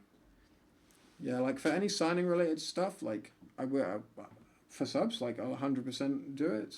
But currently my trade confirmation is like just stuck on loading, so I'm not like doing any trades at the moment, but I can definitely do them. But I don't want to take them at the moment because it's broken right now. Yeah, okay, actually, I want to go back. I want to go back and look at the mid, actually. I know this has nothing to do with the rule set, but I want to look at the mid because I feel like that's kind of interesting. That this is meta now, to have, like, both soldiers rolling out fast. And you can say it's just, like, Froyo DM difference, but, I mean, okay, that is a factor. Like, obviously, DM and hitting shots will always be a factor, but, you know, it's not, like, the only reason. I'm trying to find like a camera angle that isn't absolute dog shit. I don't know much about Logan either, by the way. If anyone can tell me some cool facts about Logan, that would be cool, because I don't know anything about him. So yeah, both G6 soldiers are doing this rollout, but it's like really strange. There's like essentially no pressure on Habib. Like Habib's just chilling. Like, I feel like the main reason you do this is to get spam on choke and to spam the demo and pressure him, right? But there's, like, no pressure on Habib. So when Mirrorman, or Mirrorlan as he is here, when Mirrorman arrives, I'm just gonna pause it when Mirrorman bombs. So Mirrorman bombing in 3, 2, 1. Okay, Marmalade bombed in 3, 2, 1. So here's the bombs. Okay, I pause. The bombs have come, and Rakuso and Soapy Meister, like Soapy Meister is like 120 HP because they've both gone fast. They've taken spam. They've had to drop down. They're now clumped in this area, and the timing of the bombs, like bombs are not being traded. Like one team is bombing the other team, and one team's getting absolutely mopped up by it. So I feel like I don't know. I'm not sure like what if the two soldiers going fast are not like putting up a lot of spam. Like I didn't see anything that should stop them from putting up the spam. Like Habib spammed them back, obviously, but yeah, it's kind. I'm kind of confused like why it's meta if not to pressure the demo and enable kind of like some kind of follow up. You know what I mean? Like maybe it's just this team doing like a poor execution. Ideally, it would be really good for showing our demos early spam, but now it's evolved into 4 soldiers going fast, and each other, and who dies gets caught first. Yeah, like in 7, when we did it, like, I mean, I feel like we were the first team to do it, like, as a strat, like, way back. And our concept was basically just to put hella spam on the demo, really enable, like, a fast demo rollout to do a lot of pressure as well, and then obviously get spam on the choke. And we did this whole thing where we ran through PC and pushed over left, but that's kind of, like, neither here nor there. But yeah, like, these soldiers just kind of arrive and... Like, these soldiers just kind of arrive and, I don't know, one just drops down. Like, Habib throws a sticky at him and he drops down. The other one just kind of stands here and spams rockets, like, that don't hit anyone. So it's kind of weird. So yeah, so now these bombs are coming. Like, G6 soldiers can't bomb. Mirrorman is literally just landing on the fucking medic. Everyone is following over the point. Logan is chilling. Rakuso has no HP. And yeah, and I don't know, I guess this kind of comes back to the rule set. Killing, like, okay, this is going to sound really basic, but killing a medic on mid is a good thing to do. With me so far, gang. Good. I have not lost my analytical touch. But I feel like with this rule set, I feel like it's actually, in a way, kind of more important now. Because it's so easy to have a round reset, you really want to be getting Uber ads off of mids, I feel like. Like, gone are the days of kind of winning a mid fight by picking the demo and pushing forward, and then having like a stalemate on second or a stalemate on last, because those stalemates will just expire into a new mid. So like, I feel like killing the med on mid and having Uber ad to play with, like, straight away, is like super powerful. Like, I don't know, I feel like it makes med picks on mid like way more important than they were before. Well, not more important, but way more powerful in the macro sense of the game. Like of course it's good to kill the demo. Sorry, of course it's good to kill the medic, but before, but now, yeah, in a macro sense, I feel like it's super important because, in my opinion, and people can disagree, in my opinion, it's going to be really easy to force round resets when you have Uber. Like, if you choose to force a round reset when you don't have map control and you have Uber, it's going to be really easy, and it's going to be basically the defender's prerogative, the team without map control's prerogative, to force a round reset pretty much on demand. Or at least to force the enemy team to do an absolutely, like, awful push into them. Like, you know, the kind of trade that you would never do in normal circumstances. I feel like it will be defender's prerogative to make that happen. So med picks on mid are kind of, their value has like, you know, their value is kind of like tripled or something like that. You know what I mean? Because it actually gives you control of the rest of the round. You're not necessarily going to be forced into a 3 minute scenario, three minutes of having no advantage and eventually having to do a dog shit push. You know what I mean? But yeah, so speaking of last holds, everything I've just said is predicated on the fact that you have good protocols for your last holds. And again, I don't really want, I'm not out like to flame people. I'm just gonna say it like I see it, and yeah, like apologies if any of these players are watching or anything like that. But I don't feel like when I watched this game, I didn't realize G6. Okay, not when I watched this game, like, but originally before I watched any games, I didn't realize G6 were a real team.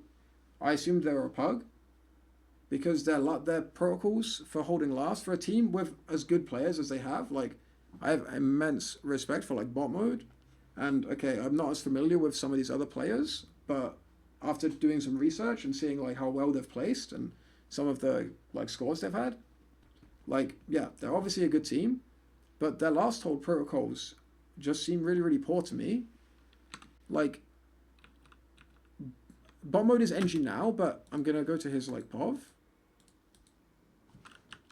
He literally just switched to NG. Like he has no gun up. He literally just got on NG. And he's going to have not even a level 1 by the time the push comes in. And keep in mind, the last stretch of game was not quick. Like, they lost mid. There was a really, really small fight on second. Like, bot mode was a scout on second who ran back to last. And that is now building this gun. I feel like even before, you would see teams, like, even scouts like Tiger would run back to last and build guns. But in this meta, like, with this rule set, there's no way you can afford to be building this gun so late. Like, you need this gun up. Like, this gun has to be there. Like, I feel like in this meta, like, in the meta that this rule set creates, this gun has to be up. You cannot be giving, like, cheap, like, last holds away. I guess it's a bit different in this scenario because they're 90% Uber and they're going to get Uber. But there's going to be more instances of this, basically. So I bring it up now. It's not as bad in this scenario because there's Uber involved. But it's going to happen, like, again and again. We're going to see this thing happen. They're a pretty new team, but most of the players have been playing together for a while. Yeah, like, this is the thing. That's why I say, like, I'm not looking to flame people, because particularly before this rule set, this was not really a big consideration, I feel like, for NA teams. Like, I feel like in EU, at least with, like, 7 and crowns and stuff, we put a huge emphasis on, like, perfecting, like, our holds of, like, last points and stuff like that. Whereas in NA, like, the best teams, they do think like more on the front foot, you know, like, and they think more about like the micro, like how can they make, like, you know, when they do this, like when they're doing like this, when this thing happens, like how do I react and how should my teammates play off me? They put like, you know, they're more thinking about that stuff compared to thinking about last holds, which is like more of like a European centric thing to like think about. So yeah, like I say, I'm not like calling them bad players or a bad team or anything like that. I just don't think it's something they will have put that much thought into. But I think it's something that becomes so incredibly important with this rule set, which is why I kind of make the point of it when I'm watching this now. Do I still have chickens? My mother has chickens, and she has ducks actually now as well. But I don't live with her at the moment. Well, at the moment, I don't live with her anymore. I'm a grown boy, and I've moved out. But, you know, if you consider your parents' pets your pets, I still have chickens and ducks and dogs and cats. Actually, my cat died like last week, which was pretty sad. So yeah, that was kind of sad. But we still have chickens and ducks and all that stuff. All the good stuff. But yeah, rest in peace, Luigi. Rest in peace, my friend. He was a good boy. He was a good boy. But yeah, I feel like these last holds are like super fucking important now. Okay. We have to back up as well. We have to back up as well because this is like, for me, this is like. Yeah, thanks for the rips, my friends. It was like super sudden. He just was like, my mum said that she woke up one day and he was just like bleeding, and it turned out he had like, basically they couldn't stop the bleeding and they had to like anesthetize him to try and sew up the wound. And yeah, my guy just passed away under the anesthetic. But yeah, that sucked. You consider your parents as pets. Yeah, that's not quite what I meant.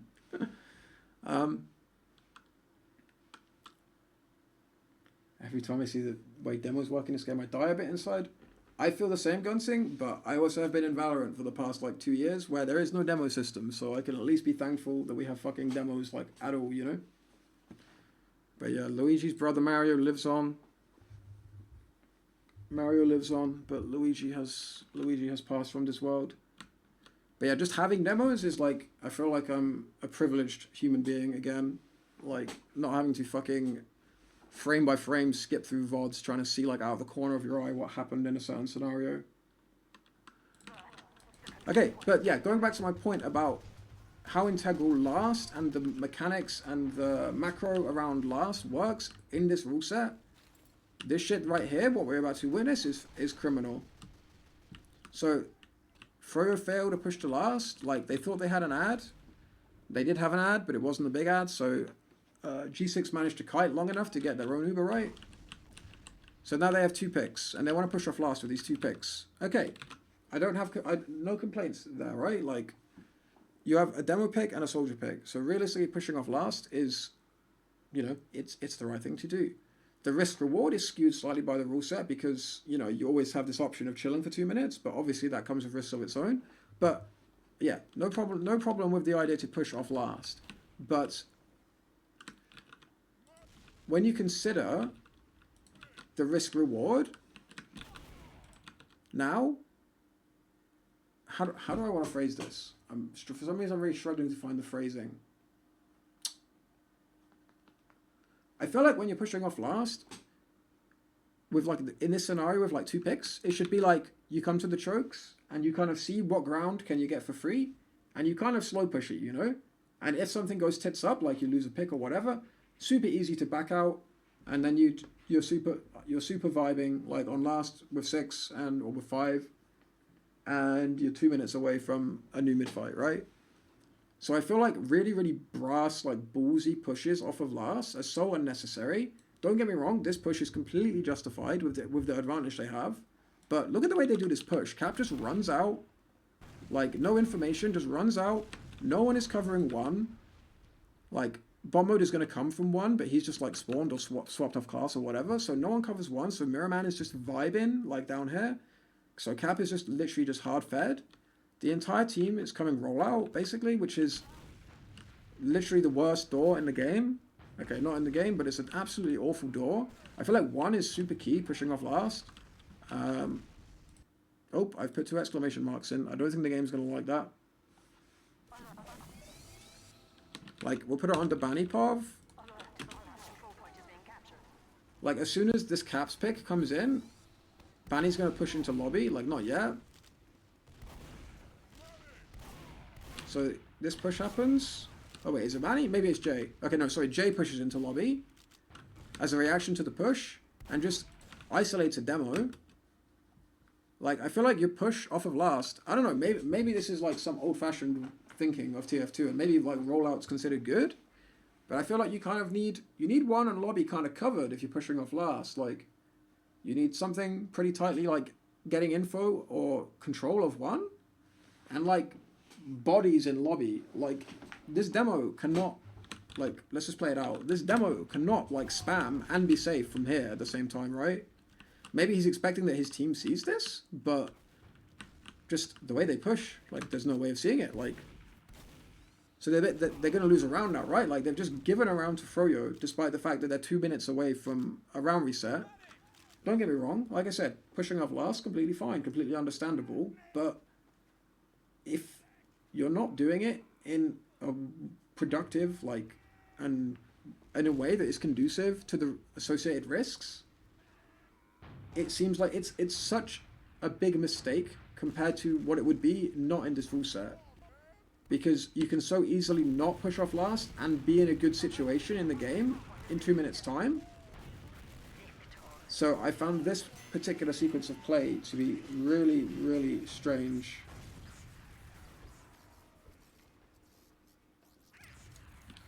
Yeah, I found that like really, really strange sequence of play. Like in my head, like a push off last, like the way I would do it is like, as a demo, I would like sit in 1. Either we would walk the combo out from 1 and have like a soldier holding lobby or whatever, like passively, or a soldier scout lobby, or like I would hold 1 and 2, like 1 and rollout, and then combo would push from like lobby, right? Some shit like that. But yeah, this push off last was like just super suspect. Like I feel like rather than going rollout, like the combo should have just gone 1. They would have instantly found that soldier. Okay, that's like circumstantial, but yeah, I don't know. I found that whole like sequence really suspect.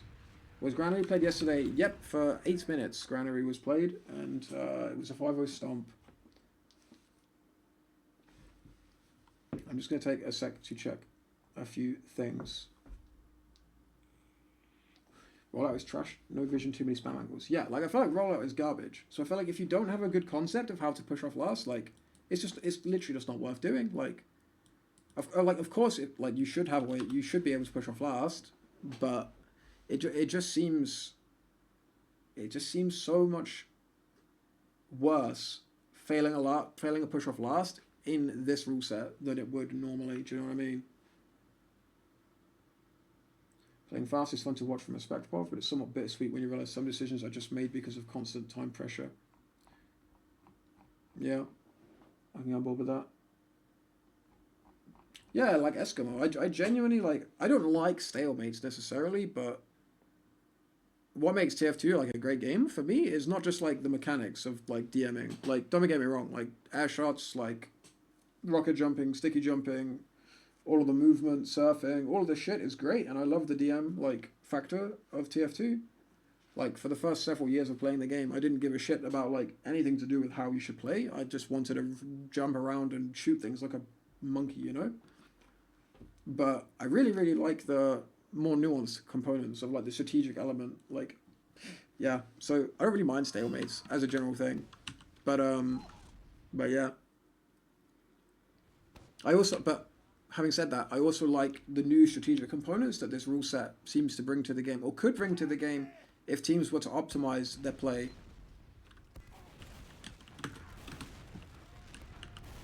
So yeah, again, both soldiers fast for G6, but they don't do a whole lot, right? Like, oh, I missed the pause button.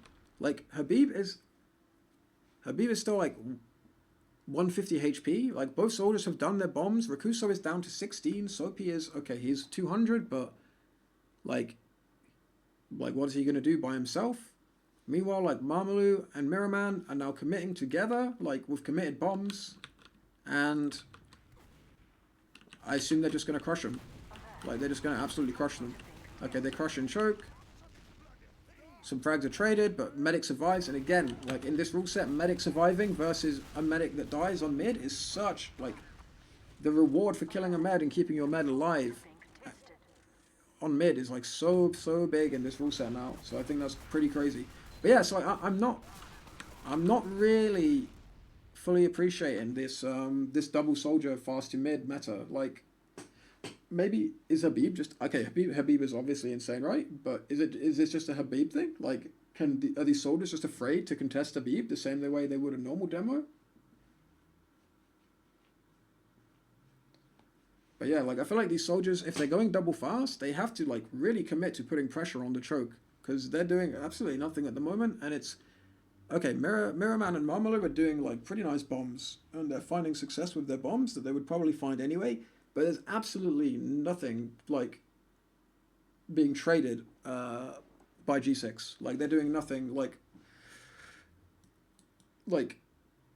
they're doing nothing equivalent. At the time those bombs come in, they're just standing around getting bombed, you know? There's no like counter bomb. There's no okay, our med goes down, but your med goes down, so afterwards we're gonna have a messy DM fight, and then we decide, you know, well then we decide to fight like through, you know, synergy and team play. The reason to go double fast has to be denied demo getting the pack. Yeah, like I appreciate that. Like we had a double fast. That's what I was saying before. Like we had a double fast soldier strat in 7. Like I'm pretty sure like we did it like maybe not first. I think we were first, but if not first, we did it more than anyone. Like back when I was still playing. But yeah, you have to really commit and like focus your spam together. I feel like you can't just have two soldiers going fast and just do their own thing. Like I don't know. They can't just go fast and just do like random shit. They have to like really play together and put up like proper pressure, you know? Yeah, so it's kind of crazy. Like both mids have been exactly the same. Like the soldiers have been an absolute non-factor for G6, while Froyo soldiers have had free license to bomb. And Froyo have had like complete and utter freedom to follow up those soldier bombs, because Rakuso has been like 0 HP on both mids. and Soapy Boy, what's his name? Soapy Meister is, yeah, not able to do anything. Like, if Rakuso is not healthy, when Froyo are doing these like nice synced bombs together. Okay, so here again, okay, actually no, it's going to be an even Uber scenario, so it's not like a big deal. But again, like quite a slow protocol with building a gun. Not going to harp on it too much because they're going to get Uber again. But yeah. In fact, what the hell is this Uber from Froyo? What even was that? Did they get forced? Let's go back and check that, because that was kind of strange. Meanwhile, I catch up with chat.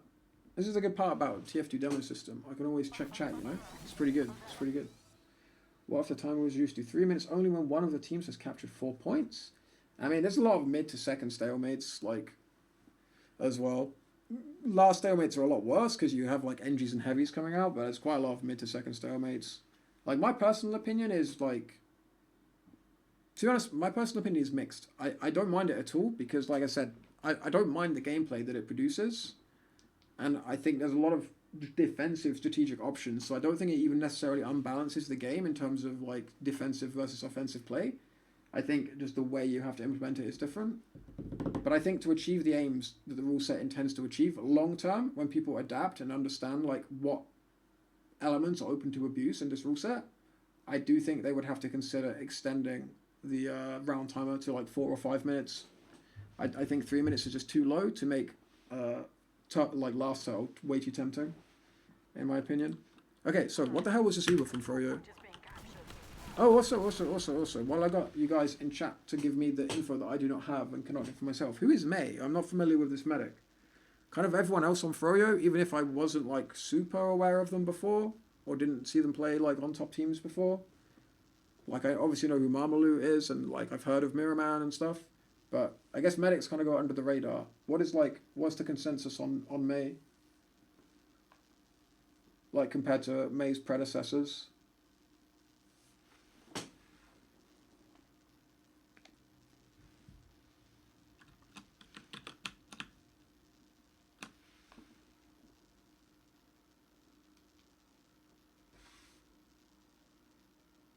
Wait, what's going on? People shit their pants because stalemates. People shit their pants because stalemates don't end in 30 seconds when they put someone on sniper and do nothing. Yeah, it's true. Like, this is the thing. I think if TF2 was an esport, like it is an esport, but to quote Admirable, it is an esport. It's just not a very big one. Yeah.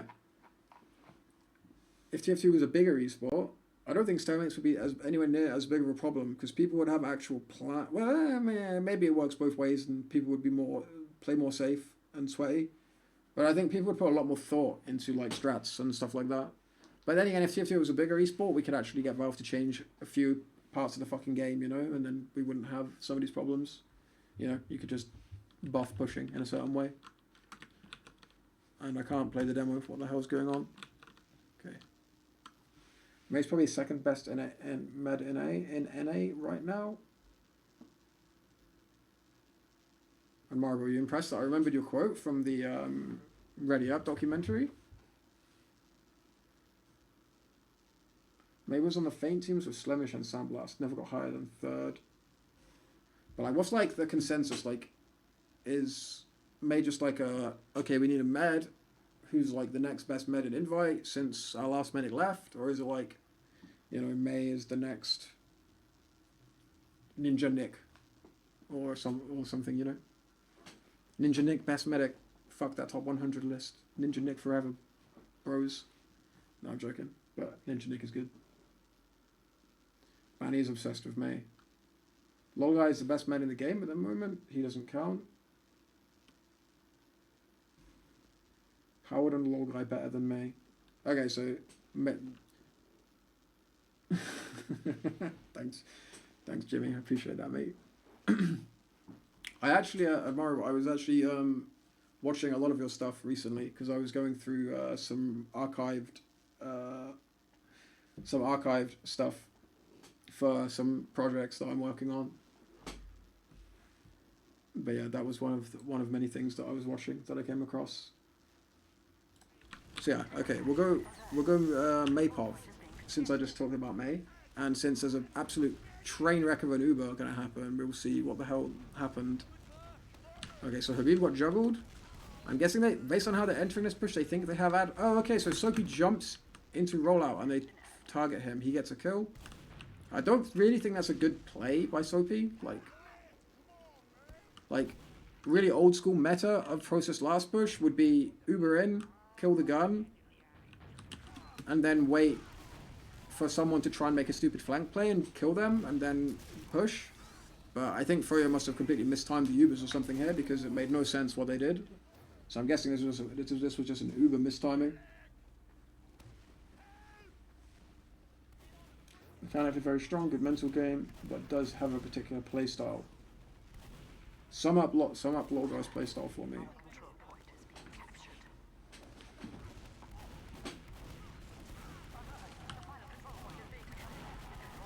Okay, so backcap was attempted.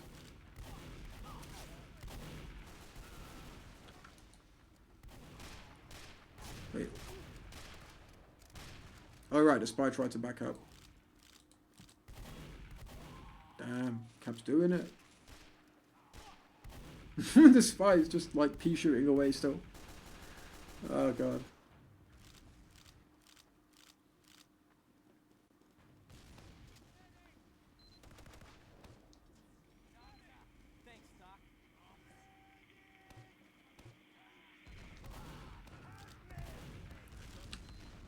Okay, so we're again in a situation.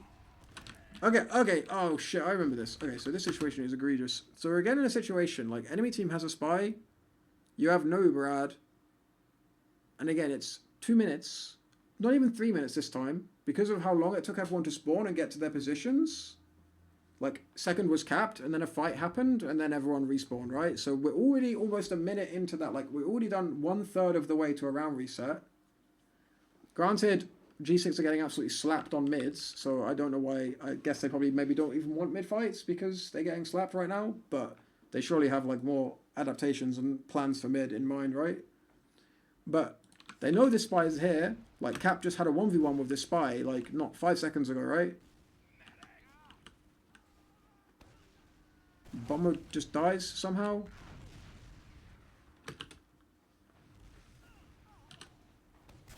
And they're just getting a backstab kill and choke. Like, what? Just literal, like, what? Like, like, I get that it's LAN and stuff can get, like, chaotic. I remember Stark always saying, like, spy plays work way more at LAN because of the noise and pressure and stuff like that, but like, how can no one be looking for that spy? Like,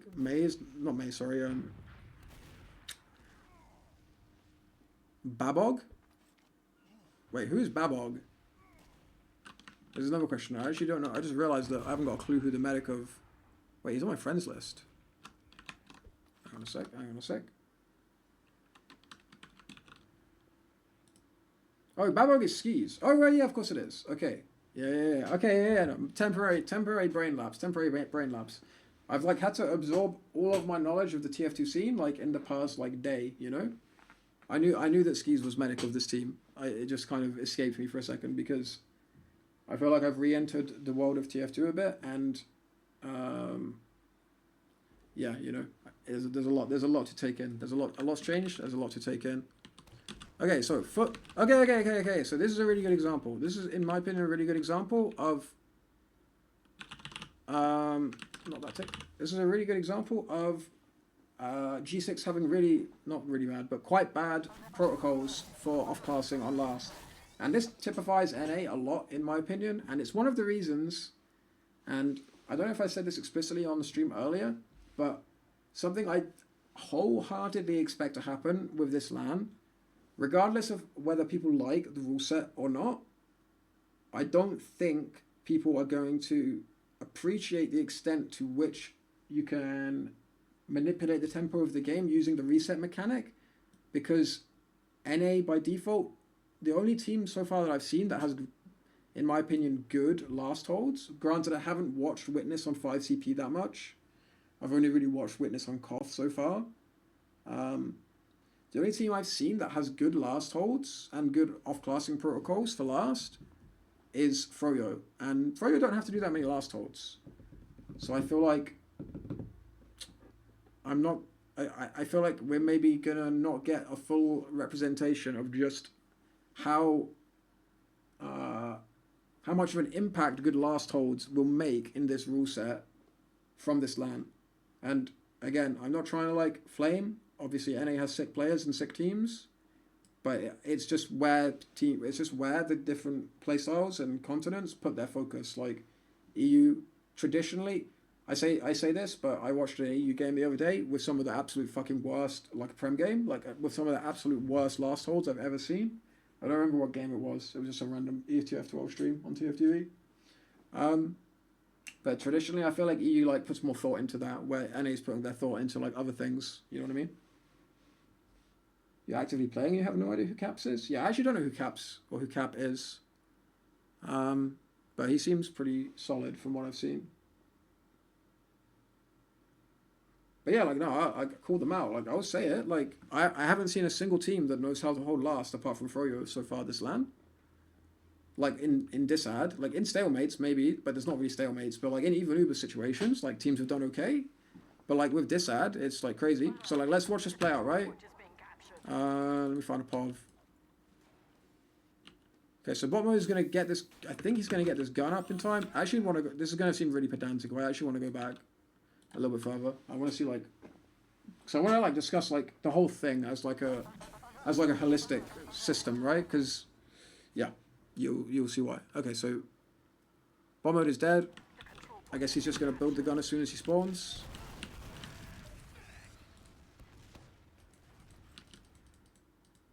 Okay, yeah, so bot mode is building the gun as soon as he spawns.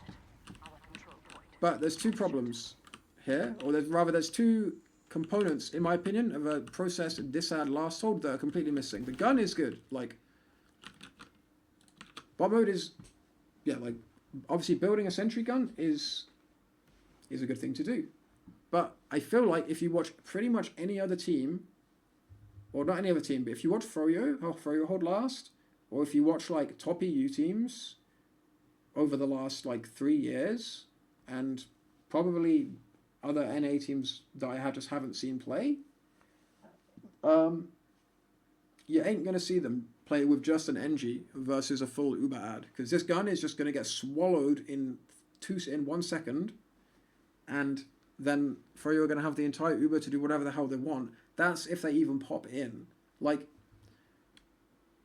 I feel like the process last hold that I understand and that you will see like Froyo do in this game is like either you do one of two things. You either have NG and a heavy, like a buffed heavy standing either. You have a buffed heavy standing either like here or here. So basically the pushing team's attention is split. So let's say that you were in here, they focus the gun here, and then they have to focus a fully buffed heavy on the other side, like right, while the scout is trying to play the point or something like this. Like that's one way of approaching it. And then the second is you have a sniper like in spawn, who then goes heavy like after, or maybe scout depending on the situation, but you have a sniper that forces the other team to pop early and then can switch to heavy afterwards.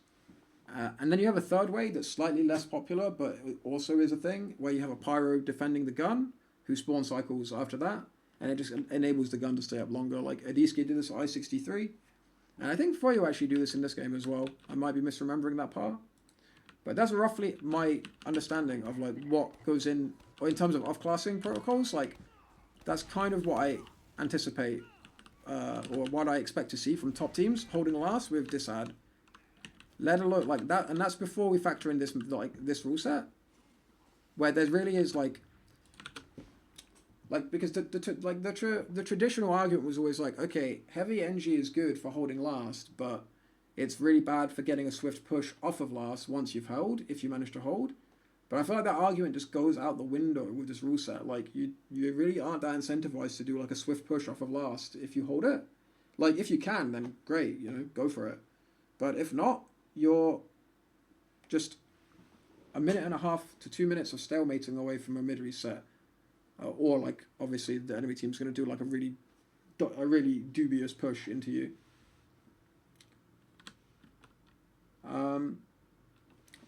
Should they switch to heavy NG instantly without building? In my opinion, pretty much yes. Like, building is essentially irrelevant, like, in this scenario.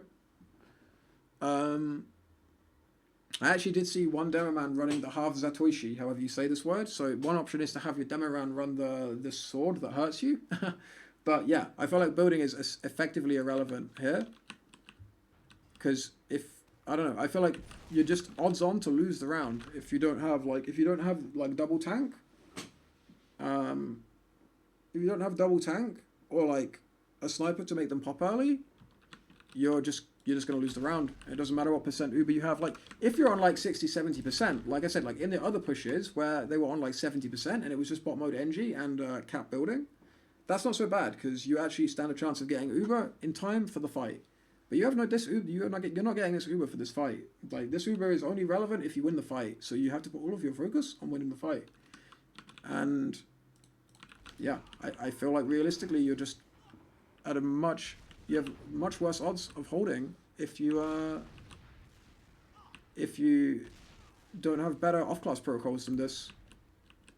Like, Habib's even spamming this gun. Like, this gun is like not even up. This is why I feel like the sniper heavy like rotation is like pretty good because it stops this kind of stuff happening. I just realized I'm in slow-mo still. So yeah, they Uber in. Gun goes down in an instant. Now imagine if there's like a buffed heavy here or something like that. Like, imagine they have to focus a buffed heavy and then soldiers can like bomb the point. But instead, there's nothing. Like, they've killed the gun. Habib is free to just hard focus this spawn door.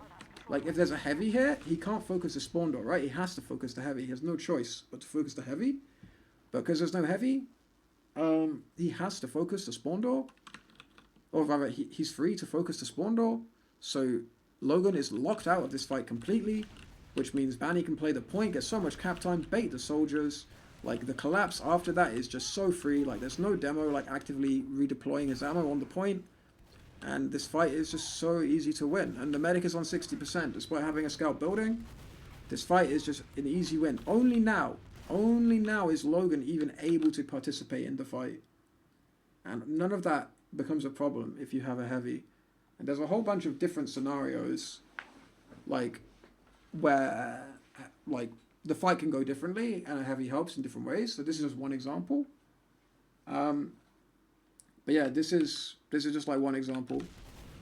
And maybe it seems like I'm being really nitpicky, and you'll see a bunch of teams manage to hold last without double off-classing.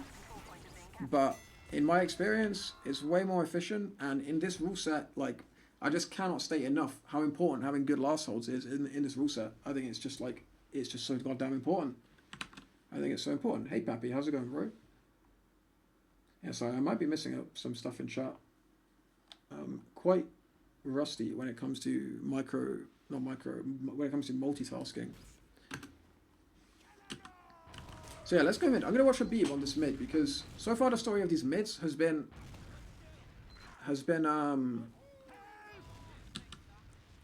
G6 soldiers going fast together, but Rakuso is actually equalizing now, so that's a strat change. And Habib seems to be dealing with them just fine, so I'm going to watch Habib. But there's actually not double fast soldier this time. In fact, there's not even a single fast soldier. So they've completely changed approach. Let's check out what's happening. So it's a pretty similar bomb from Mamalu and Mirrorman. They've pretty much done the same bomb combo both mids in a row. Soapmaster gets into PC fairly for free. It's actually a decent setup, like, overall. Okay, Rakuso just gobbles a grenade. Fanny dies. Soapmaster. No way is that a trade. What the fuck? Sorry, I'm good. Okay, we'll watch the mid play out, but then we gotta go back to Soapmaster Pov because I have no idea how he got traded there instead of getting a kill.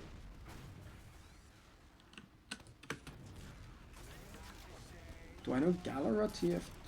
Wait, is this a thing? Is this a thing where I'm gonna get?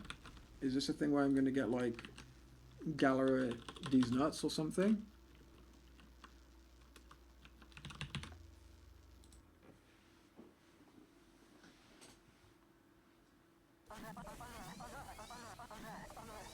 I know that you're asking Zilly his thoughts on heavy to mid in this rule set, but I honestly think heavy to mid in this rule set is a really, really viable strat. Like, yeah, I think it's like super viable. Like, not on every map, but like on Snake for sure. On Process, maybe. On some other maps, like for sure. If I was to bet on a country to win the next World Cup, who would it be? It would be England, obviously. Like, it's coming home, bro. It's coming home. Why is it viable? Okay, well, on Snake is viable anyway, to be honest, in my opinion. Like, Snake is a very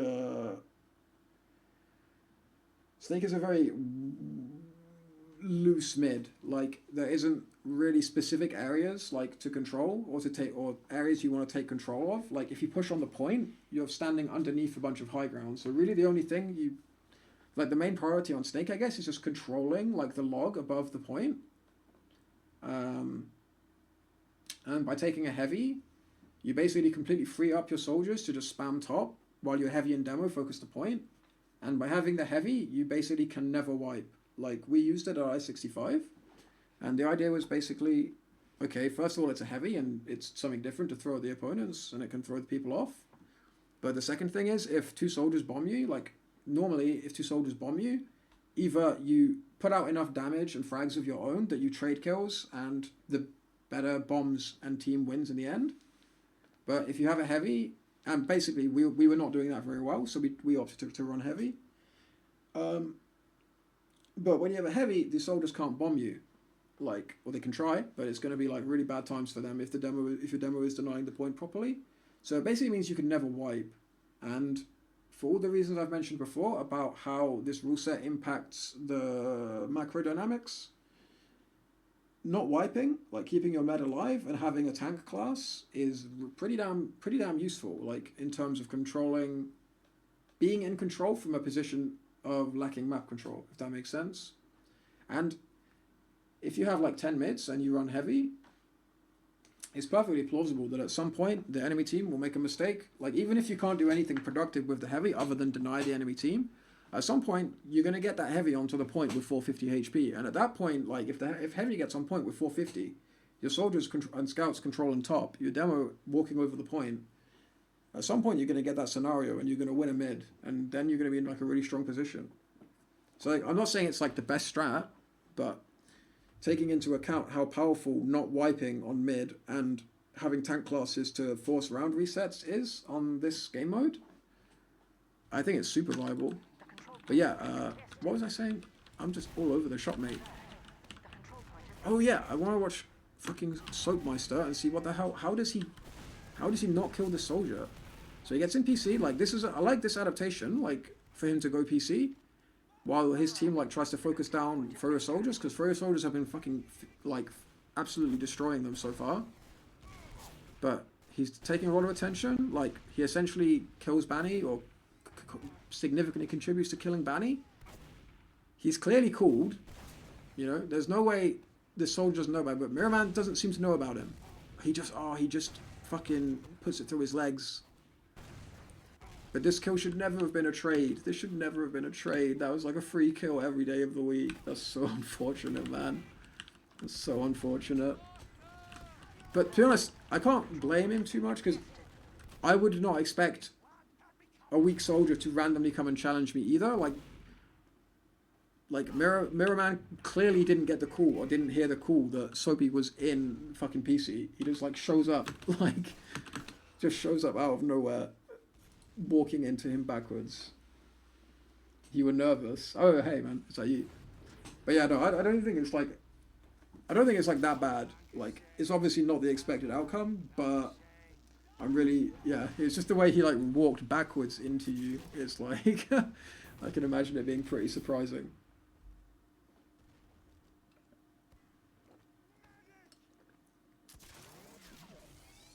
It's Mirrorman magic, nothing you can do about it. That's fair enough, that's fair enough. That is fair enough. Okay, so where are we at? Okay, so Freya won the mid after whatever happened in PC. What happens in PC stays in PC. We don't talk about it.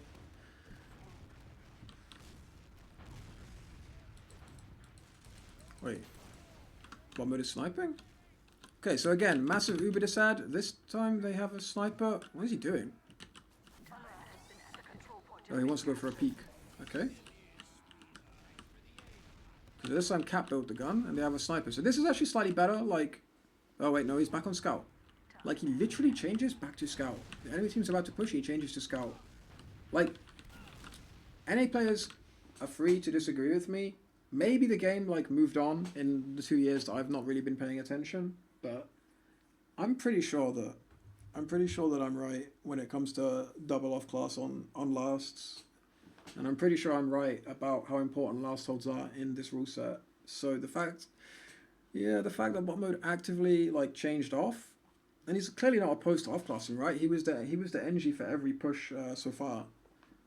But they clearly strategically want to have a scout, and are prioritizing having a scout over having double tank or tank sniper.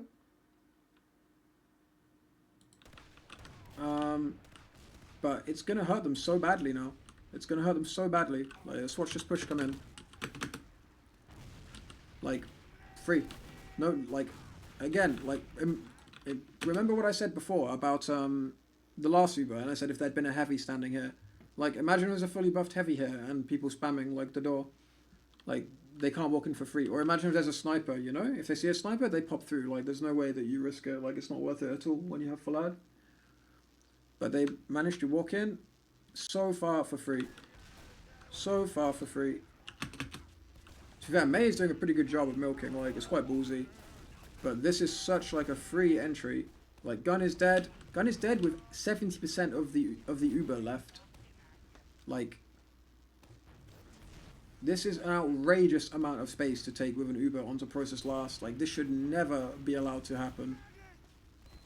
They're actually finding frags, to be fair, and this push is a complete disaster. I think I'm gonna sound like I'm just criticizing G6 and making excuses for Froyo, but I honestly think Froyo found so much fucking space that they didn't know what to do. Like, you know, like you do these pushes like 8,000 times, and you kind of learn the dynamics. Like, okay, this guy's here, so I'll take this position and spam him while my teammate does this. I feel like they found so much space and like no one to shoot that it just like kind of confused them, and like they're like, what the fuck do we even do?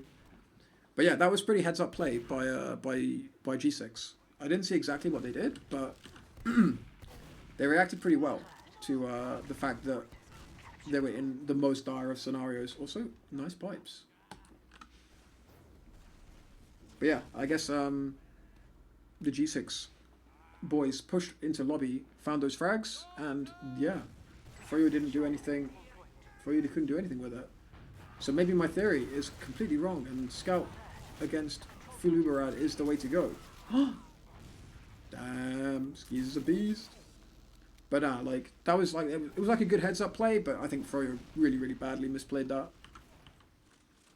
Like, yeah, I don't know what Habib was doing. Like, Habib was like getting a flash by 4. Like, they walked in 1 for free, and somehow Habib was like landing at 4 and getting a flash. I feel like, I don't know. I feel like there was probably something slightly more productive he could do in that scenario than whatever he was doing to be getting flashed at 4 after a 1 Uber. Just a sec. Just gonna like scan chat a little bit and see what's cracking with the gang. Burger's thinking they can play the game. I mean, like, NA has the best like win record, I think, of any continent.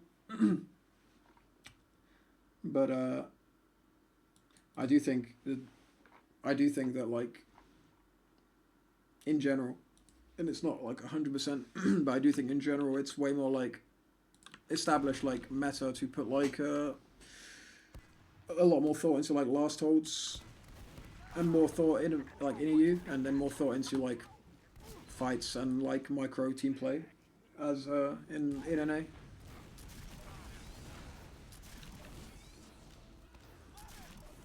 Oh wait.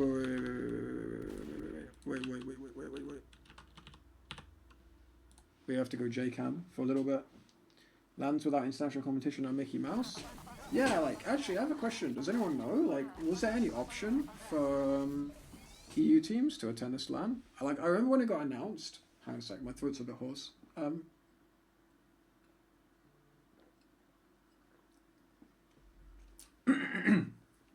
Like, when this LAN got announced, was there like sort of invitations extended to like whoever was the best EU team at the time? Because when I first heard about this LAN, I thought it was like, I don't know if everyone will remember, but Banny used to do these other LANs like that were quite local to him, and it would just be like some random Californians that went and stuff like that. I don't think it was ever like a big deal. Like top teams didn't go. Banny would just play on some mixed team. But I'm surprised, given how many good NA teams there are, and how crying out the EU scene is for a LAN. I'm surprised that there wasn't, or at least I didn't hear like any attempt from like EU players to go. Yeah, SoCal LANs. That was what I was thinking of.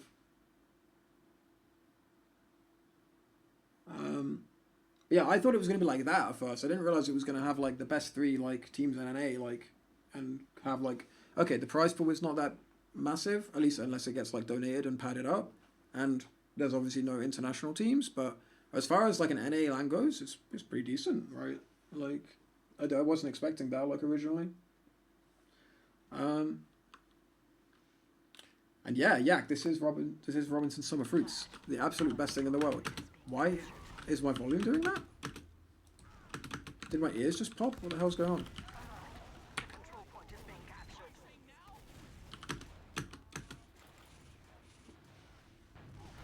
And now we see Jay just going to take an absolute dumpster on the world. We're on J-Cam for like next 5 minutes. We'll talk over like macro strategy and 3 minute time limit. Impact on macro and meta is gone. It's just Jay's snipe. Oh, actually no, we have to talk about some other stuff. So yeah, you see, like, this is kind of case in point.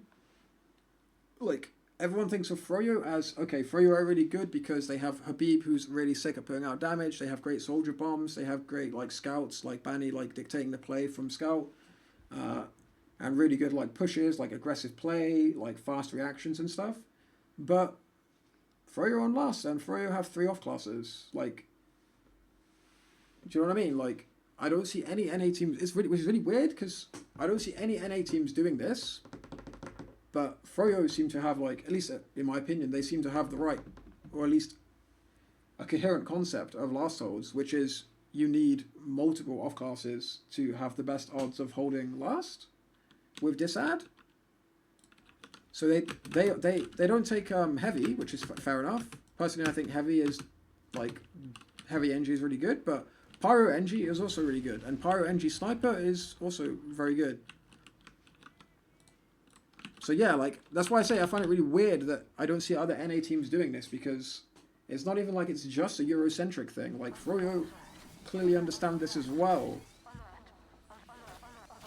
Like, it's really, really odd. Like, that's why that's kind of why I said that I thought G6. I didn't realize G6 were a real team to begin with, because yeah, this stuff just seems like it should be really obvious to me, and the fact that they didn't made me think they were like a pug team that didn't that didn't have time to discuss, like, okay, I'll go NG, you go heavy, I'll go sniper, or whatever, for last holds.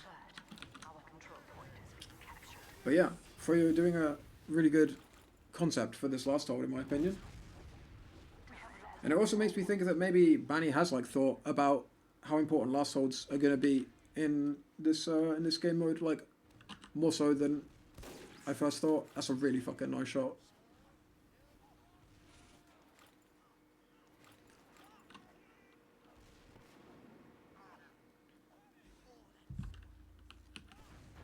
Oh, fucking hell.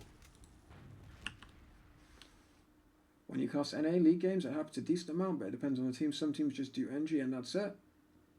Yeah, like I'm guessing it happens, right? Like for some people in some teams, but I was really surprised that like a top 3 NA team, like a team in an upper bracket final of a pretty significant NA LAN.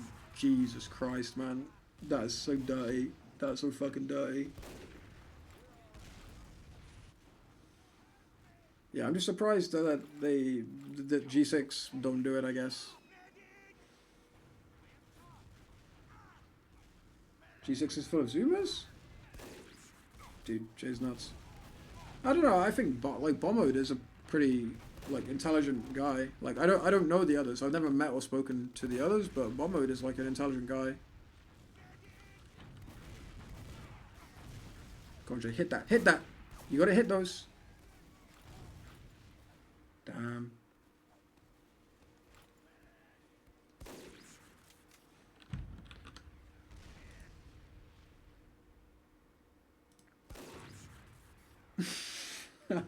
That was like an accidental perfect timing. I was just reading chat. Do I think delaying cap on second to get extra time in last would be worth doing? Mate, I know this demo like down to the tick. I know exactly when to pause and unpause.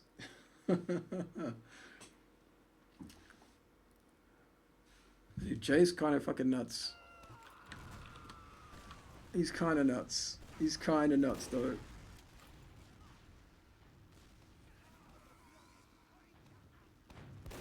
Oh mate, if he hit that, oh mate, oh it's just so dirty. It's just so dirty. Bro, like everyone at this LAN is actually cracked. Like, maybe it's just because I haven't watched TF2 at LAN in so long, or I haven't really watched TF2 really that much in like so long. But I feel like everyone is fucking cracked out of their minds at this LAN so far. Like, even if some of the tactical play is maybe not exactly where I would like it to be for my taste, the fragging has been absolutely fucking bonkers so far.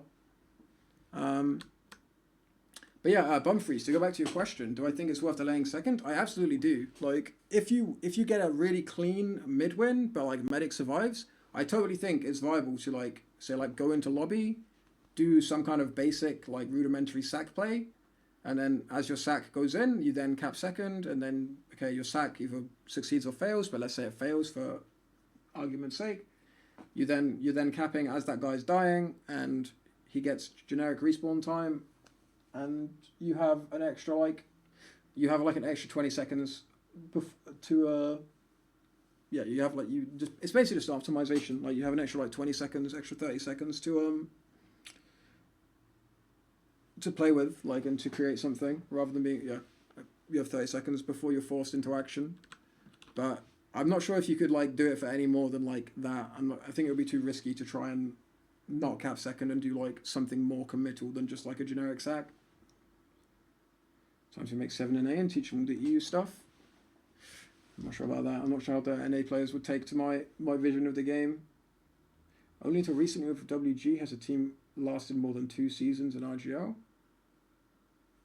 Yeah, I mean, I guess that's a pretty big part of it as well. Like, a lot of these, like, minute details, because, you know, we go pretty thick and fast in TF2, like, in terms of maps. Like, especially in RGL, right? Like, the map pool is, like, 9 maps. So I guess teams don't really have that much time to go into super detail on everything, because there's so many goddamn maps to play. But yeah, if teams aren't alive that long, I guess it makes sense that you don't have maybe some more fine details like established amongst yourselves.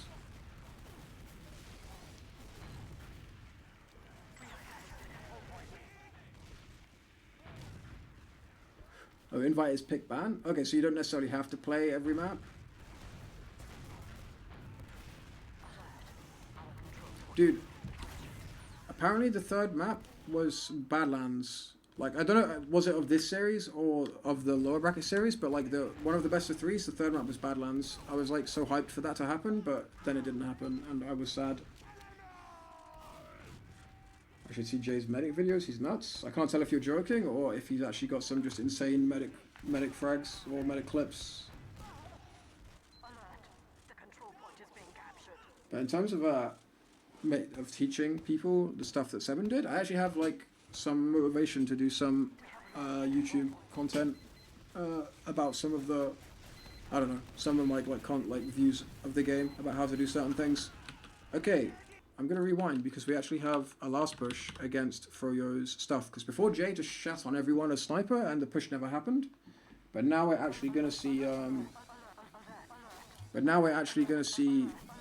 Froyo holding last. Yeah, we didn't actually see them hold last before. We just saw Jay kill everyone. Have I gone to the complete wrong time? No, I haven't. Yeah, so Jay is sniper. Like, this is obviously, you know, this is their concept. Jay is sniper, Banny is NG, and... oh my god, I can't control a camera. Why can't I do it? Yeah, and Mirror Man is pyro. And they're just making it take ages to kill the gun. Like, Habib has point sticky, playing from up top.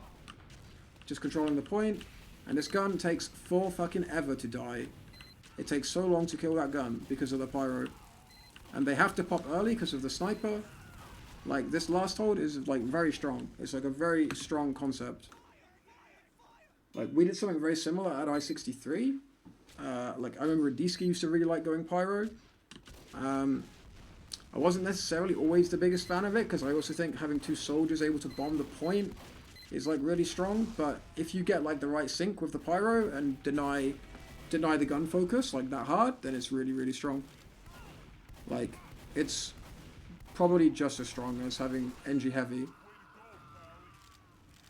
Jay's fucking nuts. I felt obligated just to go back. Like, he's just hitting everything. Like, man is just hitting everything.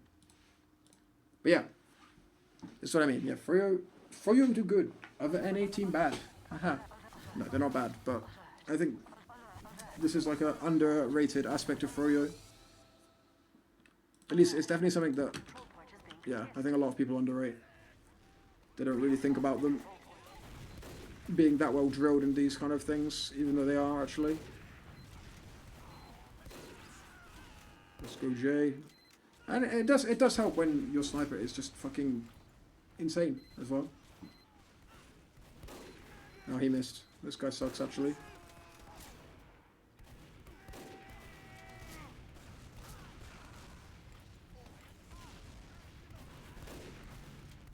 Dude. I don't think Jay even knew what he was aiming for there. He just hits, man. This guy just fucking hits.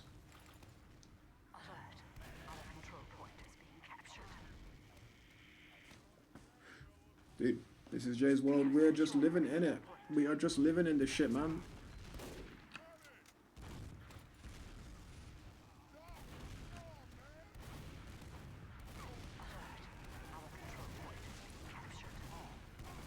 Yeah. This is just a Jay show. I mean, some fights are happening somewhere. I didn't pay any attention to them because I feel like I don't want to get off the path because I assume there's more shots to hit. I know I said that I was focusing only on the game mode and stuff, but like the more I watch of this land, the more shots I'm seeing hit that are just kind of nuts.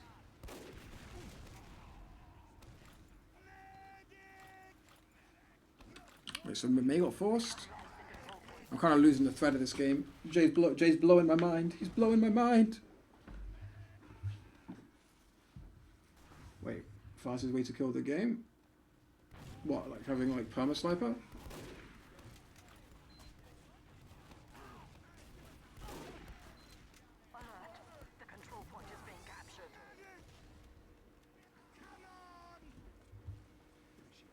This is just a Jay. What the fuck? No, there's no fucking way. There's actually no fucking way that they did that. Like, that's a nice shot by Jay, but we've been on Jay's nuts for like the last 5 minutes. So I'm gonna quickly switch tact from praise to a flying what the fuck did I just witness?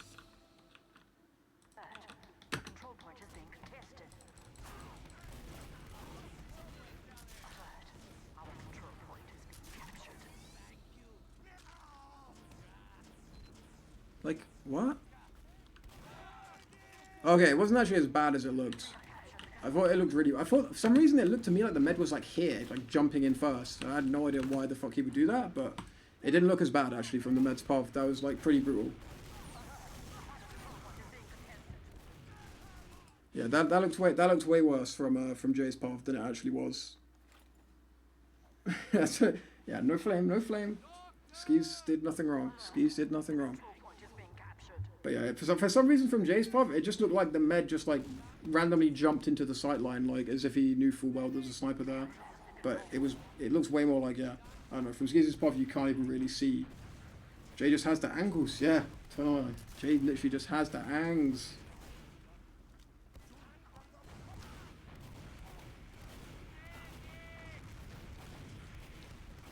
Yeah, Sniper's a weird one. Like, obviously, Sniper is really fun to watch when people are hitting shots, but it is really, really, really, really, really fucking lame a lot of the time. Like, as in to play against. Like, what it can do to the game is kind of nuts.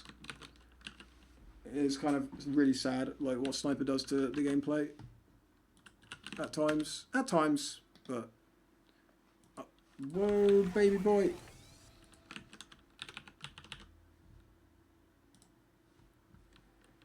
But you know how it is, you know how it is.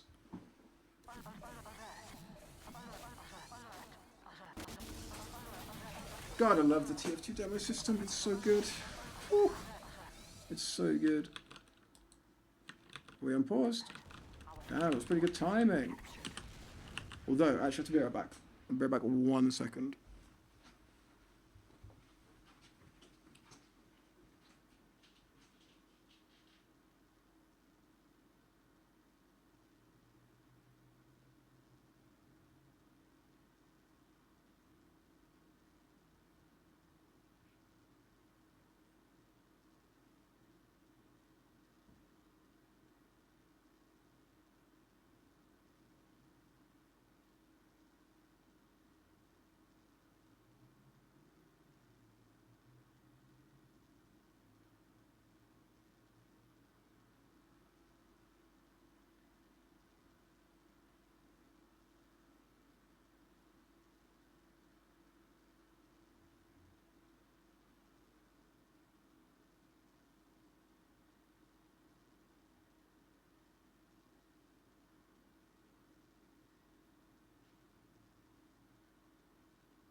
Alright, I am back, I am back. Alright, my friends. Little known fact, Jay's first word as a baby was exclamation mark log. Dude, like, when I think back to, like when I think back to when I last watched, or not even watched, but when I last kind of followed TF2, like, it would have been I-65, and I obviously had, like, respect for Ascent NA, that had Jay on their team at the time, but, okay, we lost that series to them, like, on the Saturday at that LAN, but obviously my main memory of that LAN now is just kind of, not rolling them, but very comfortably beating them, like, in the final. I really think I did not appreciate how fucking strong Jay is. And to be honest, like, Laz is kind of nuts as well. Like, obviously we're not watching Laz at the moment, but Laz was kind of beasting yesterday in a Sunshine game that I was watching on stream. Like, out of I-65, I feel like Slemnish was really the only one that got any kind of came away with much credit from that LAN, because obviously he was an absolute beast and went nuts. And yeah, I don't know. I feel like, I'm not sure. It's also foggy in my memory now because it was a while ago. But I feel like, I guess Jay and Laz didn't really turn up in that final. In fact, the team didn't really turn up that much. But I swear, like, even if Jay played, like, good for his level back then, like, he has improved, like, so much in 2 years. And based on what I saw of Laz, like yesterday, it looked like he has, like, I don't know, it feels like everyone has improved like a ton. It's kind of crazy. Like, this is the longest I ever like took away from TF2. Even when I took like breaks from playing before, you know, I was still kind of like actively following the game. But even though I watched like the occasional game over the past 2 years, you know, I was so busy, like so fucking busy in Valorant. Like, I didn't have like a second to spare for anything like video game related outside of Valorant. It's kind of nuts. It's actually kind of nuts to just see like how skilled some of these players are. Like in 2022 compared to how it was back then. Like, I basically missed the entire Jay on Froyo era. I'm guessing he improved a hell of a lot while playing in that team. Like, playing in really strong teams tends to help like your growth as a player, but yeah, it's pretty crazy. It's pretty crazy. Like, it makes me really want to see like international LAN. Like, not that this LAN is not great like to watch at the moment, but it really makes me want to see it like an international LAN.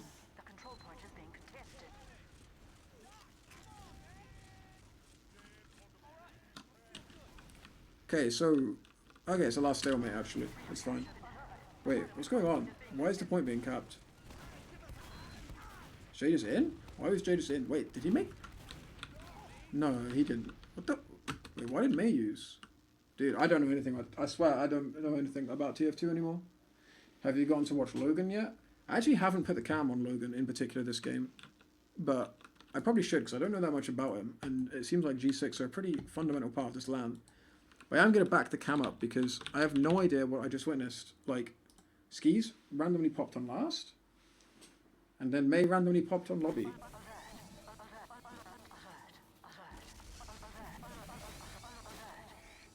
My thoughts on the pain train? I like the pain train. Like, I think it's really, really worth it for demo. Like, I think you basically don't notice the 10% extra damage from scouts, and being able to cap ×2 is like so strong. Like, especially on like Badlands, Gully, and Gran. I guess Process as well, and Process and Snake a little bit, like on last, like just kind of jumping on the point Desperado style.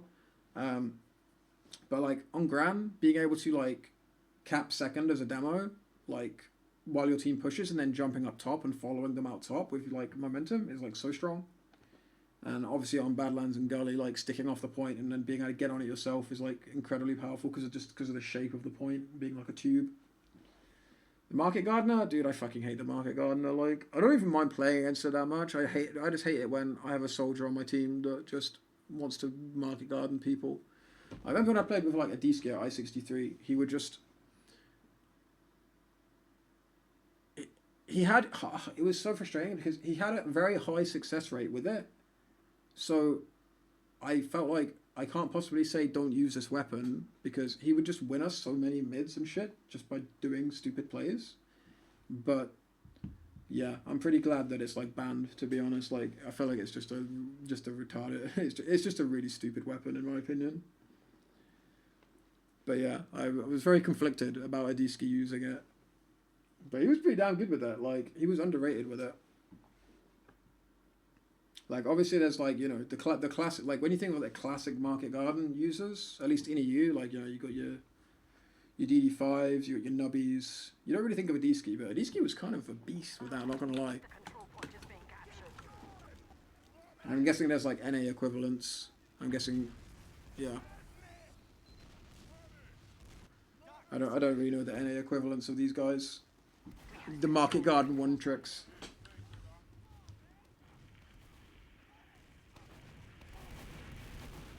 Alright, so what is going to happen here is Jay is going to run into last. Like, throw your cap in second. It's a stalemate. Obviously, you've only got 3 minutes, so they're going to make a play like really fast. Jay's just going to run in. Is it just like full respect pop? Yeah, Jay just literally just runs in and forces. That's it. Like, okay, Mirrorman was in it as well, but I honestly think Mirrorman was in... Okay, wait. I need to pause. Because I need to see why the hell does May pop. But yeah, Jay just is literally in and the med is popping. Like, Jay appears on your screen, you just pop. Oh, for fuck's sake, man. I misclicked. I meant to click resume. Yeah, Jay is just in, like full HP, just zipping through the air, forcing medics. Man don't give an F, bro. He's just in. We're gonna watch it again because I accidentally rewound because the TF2 demo system is just absolutely delicious. I want to watch the Mirror Man pop though, because I want to see if he actually did anything. Nah, Med was literally forced before Mirror Man's even in. Okay, now I see how the hell did May get forced. Oh, Soldier just jumps from right side. But Soldier is dead. May comes to lobby. Oh, there's some rollers. Oh, I guess Banny calls for it because he sees the demo and scout close. Okay, this is fine. This is perfectly fine. It's obviously called for, and it's obviously a good Uber because there's just a bounty of men and maybe women and maybe something in between waiting to be fragged. So fair play. Fair play. Yeah, Banny 100% called this Uber. I haven't seen this clip. I should watch. Let's check. I'll check it. Hang on, I just need to get familiar with how to use a computer. Bear with me 1 second. Bear with me 1 second, Ruv. I'm 90%. Good job, guys. I sucked in and forced them. This is a nice force. Good opening. Oh! He doesn't. There's no fucking way. Jesus Christ, man. That's fucking outrageous. That's actually fucking outrageous. So he's like market gardens him on the way in. He gets popped straight up. He jumps up, market gardens him again, and then Blaze Air shots him. That is actually fucking ridiculous. The whole video is done. I'll probably check the whole video like after this because it's actually the time's actually getting on quite a lot. This is taking a lot longer than I thought. I kind of envisioned that I would watch this game and then another game, but like I said, I don't want the stream to overlap with the LAN stream, and the LAN will go live in 40 minutes. So I'm gonna crack on with this demo, and then figure out what. Then I'll probably watch that video after this. Okay, so mid. Just to recap for anyone that might have forgotten, since I'm kind of into this game. Like, even though this game is a roll, like it's still pretty close. Like, well, it's not okay. It's not that close, but it's competitive still. Even though it's like a roll, I think there's still a lot of educational content in here, and also some really nice plays. So the story of the mid so far: first two mids, Rakuso and Soapy went very fast to mid and were completely ineffective, didn't pressure Habib, did not get good spam, and Mirrorman and Jay were able to bomb freely. Free were able to follow up and just destroy with their bombs. Since then, we saw Soapy go into PC as an adaptation, and it probably should have worked out better than it did. He got quite unlucky, like missed a fairly straightforward rocket, but understandably so because Mirrorman gave him the old, or was it Jay? Gave him the old walk backwards into him and show him your butt fear tactics. So I'm interested to see how they approach this mid. Like, I wonder if they'll be outcome oriented and think, oh, you know, that thing we did last mid didn't work, so we have to like change to like another strat, like in the roulette wheel. Or if they'll be aware that like, you know, we should have definitely won that mid actually. Like, let's kind of run the same thing. 3 hours to talk about 3 min rounds, yeah.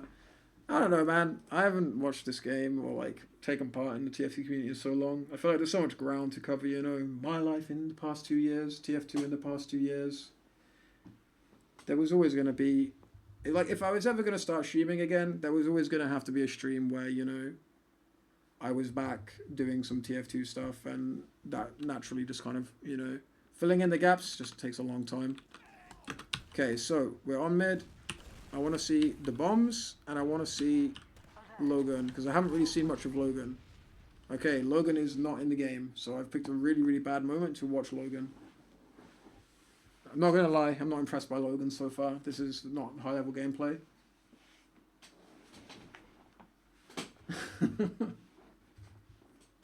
It was Mirror who traded him. Yeah, that's right, Uncle Sam. I thought it was Mirror, but I've just got Jay on the brain, so I think everything Jay's everywhere on the server, so I just think everything is Jay now. So they're actually fighting this mid. don't pop. I have no idea what's going on. Like, there was obviously some kind of tech problem. Logan is just vibing, though. He was just AFK at the start of mid, and he's just still here. He's still here. His team's dead, but Logan...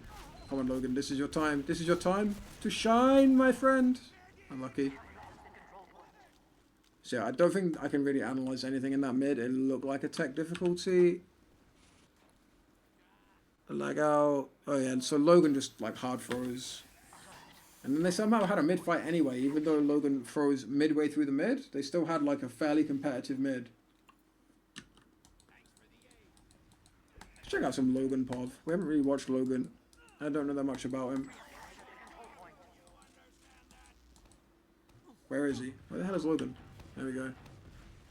Oh wait, no, it's last hold scenario. So my rule today is anything involving a last hold and this meta of 3-minute cap time, we watch. So again, we only have a gun.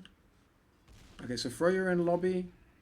So I think what's going to happen is Froyo are going to push in.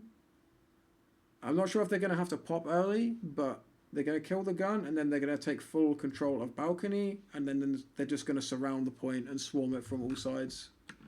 And once again, a heavy could prevent all of this, so let's see how it plays out. So they pop in. They kill the gun insta. They chase the guys away from here. Banny's running into top bulk. Okay, I'm not sure why Soapy's challenging here. He probably should be playing from where his medic is standing if he wants to control Panic Room. I completely understand him wanting to control Panic, but I don't think you can play it from this position. You have to play it from further back. But again, having a heavy would be pretty sweet because, you know, a heavy's pretty good at stopping people from just running wherever the hell they want. But yeah, Soapy's going to get fragged, I'm pretty sure. And then Panic Room is penetrated. I'm going to zip away from this. And if I pause it right here. Like, it's only one kill, right? It's only one kill. Froyo health is not great. But, like, just look at the position. These guys over here, they're going to have to come to the point. Like, Jay is super, super fucking healthy. The stickies are nowhere near him on the point. Like, he's cleared enough of them that he can cap. So they're going to have to commit to the point, which means people are going to wrap through Panic Room. So it's going to be a blob of blue men on the point in this area between here and here, and they're going to get completely collapsed upon. And I feel like a heavy could solo control Panic Room and completely prevent this sandwich.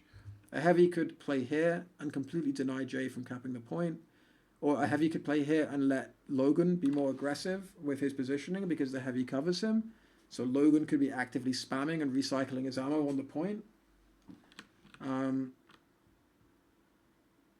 Or, you know, you could take of course, the Froyo approach of just using a pyro to make the gun survive a lot longer and waste the Uber is also viable, but I'm just kind of going with concepts that I'm a bit more familiar with. But yeah, let's just see if my prediction of how this fight plays out comes true. So yeah, the point collapse, and now the swarm. Everyone's in dodgy positions. Habib hits a nice pipe. Logan is completely isolated, and it's just a complete cleanup. And that, my friends, is why you just simply need, like, the enemy team has 10 seconds. Wait, is it 8 seconds? God, my TF2 knowledge has gone down the drain. You need something to counteract 8 seconds of invulnerability, and just one sentry gun is not enough. It's not enough. It simply isn't enough. Like, a sentry gun is not enough to counteract that. You need something more.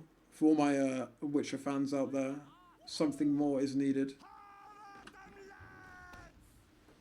I'm talking book fans because, you know, the show is... I don't mind the show, to be fair. The show's okay, but I like the books a lot better.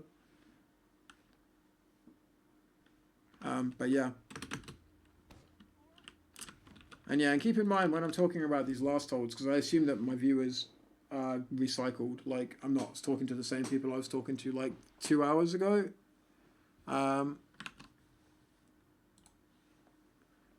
Jesus Christ, I have 270 viewers. I really didn't expect that. Fucking hell. Thanks for tuning in, guys. Holy shit. I didn't think that many people would really give a crap that I was just streaming some games.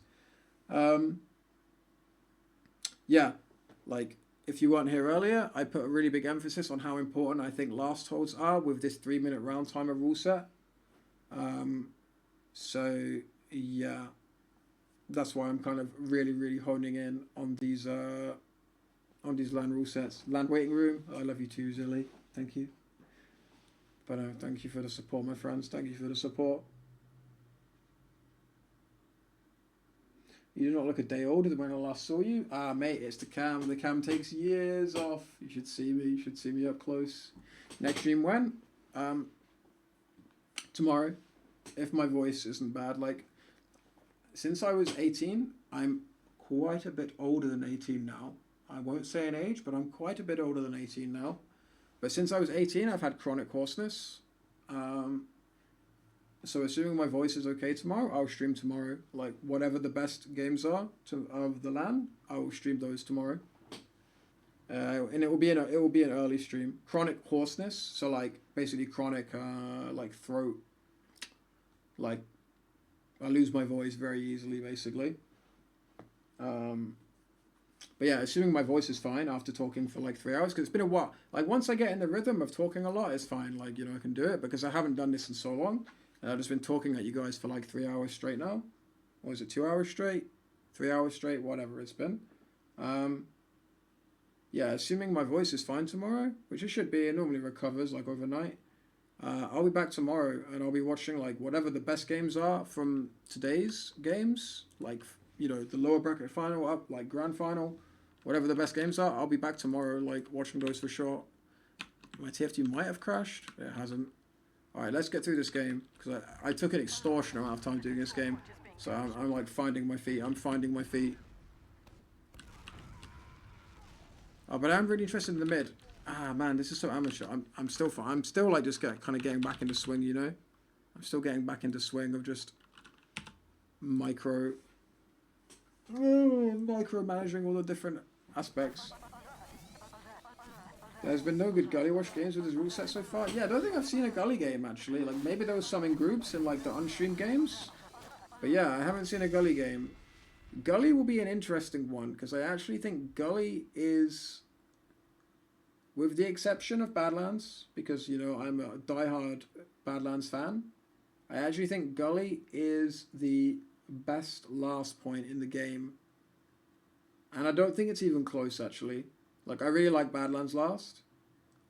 But after Badlands last, gully is the best last point in the game. Like, you have so many good options as attackers for what you can do. Because of the whole underneath aspect and being able to flank, like, the point. Turtle is, like, not quite as strong.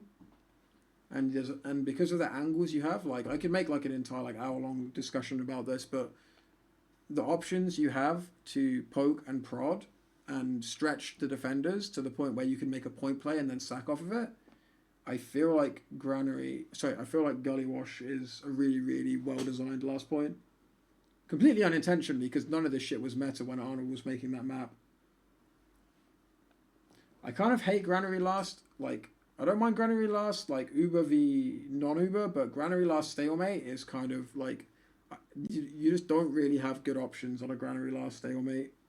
But yeah, pushing Gran last is fine. Like, I don't like the stalemate. Yeah, I want to focus on this mid, because I feel like the mids have been really interesting. At least for me, like, coming back into TF2, you know, it's not like I've forgotten everything, but, you know, I obviously have to remember some certain, like, you know, I've probably forgotten more about TF2 than a lot of people will ever know. It's not like me being egotistical, it's just, I've forgotten a shitload of stuff. Like, I have to, like, recall, like, you know, what did I do in this situation, and etc, etc. But this soldier dynamic on mid, I'm finding really interesting. Because I'm actually planning on covering some ETF2O games as well this season. And I know that it's very meta in EU at the moment to have these double fast soldiers, so I really want to understand what teams are trying to achieve with that, and kind of what the counterplay is, and what the min-maxing you can do with it is. But it seems like these guys have completely given up on double fast soldier. I know, Rikuso is fast at least. Lands a rocket on Habib. And Logan just dies instantly. How did that happen? Oh, he just... Oh, I actually remember watching that. He just caught like sticky pipe at the same time. Like Marmalou bombed him and Habib stickied him and he just like got insta-killed. So this mid is kind of... This mid's a bit different actually. Like Marmalou and Mirrorman... Where even is Mirrorman? What the fuck? Am I blind? Bro, where is Mirrorman? Oh, he's here. He's just kind of invisible. But yeah, this mid was quite different. Logan just got caught out early. He did my rollout? Did he? That didn't look like my rollout. That kind of looked like he got to choke and then jump to the pack. But we'll go back and check. We'll go back and check. We'll check out the Logan POV.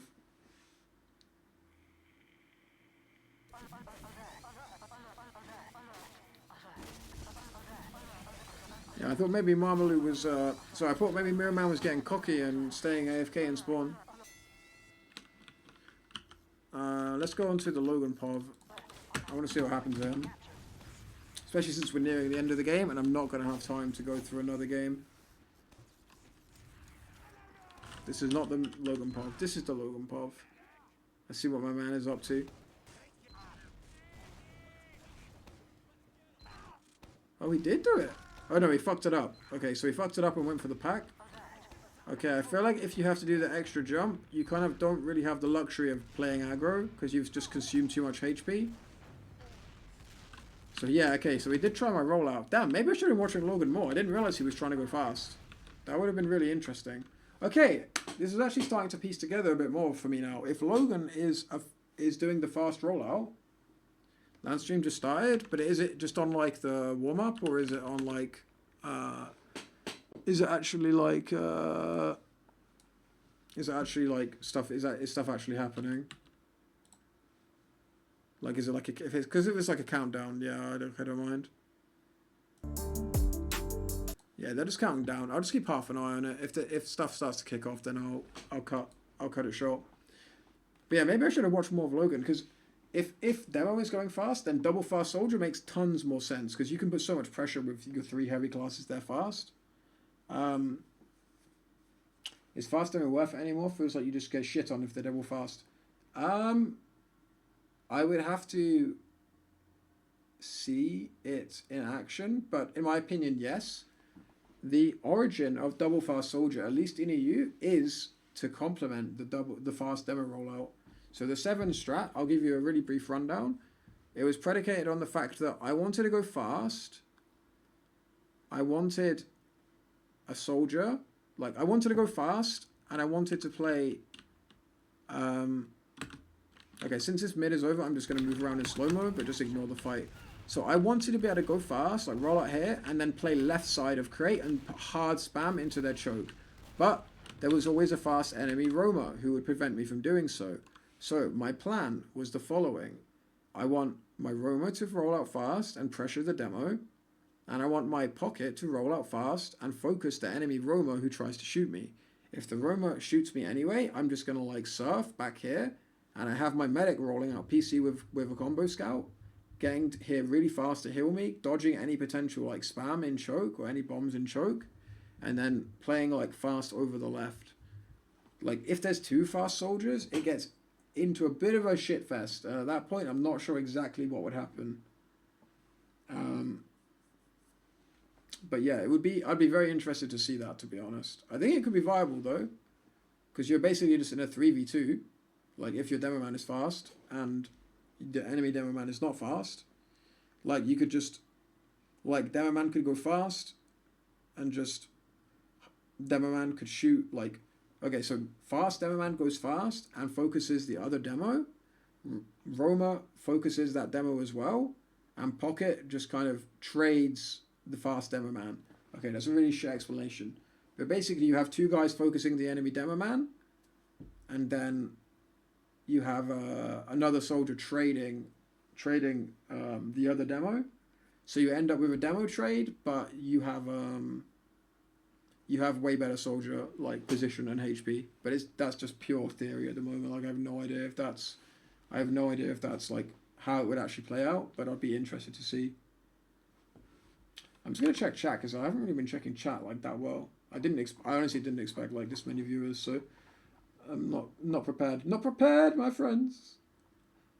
You casting any matches or just reviewing these? Like, I would have liked to cast actually. Now that I think about it, but I missed the boat. Like I said, I didn't expect this LAN to be as interesting as it is. Like, okay, I know that Froyo are probably gonna win and just dumpster everyone, but just having the best NA teams there, like I thought it was gonna be Froyo because like I thought it was gonna be interesting because Froyo would be there.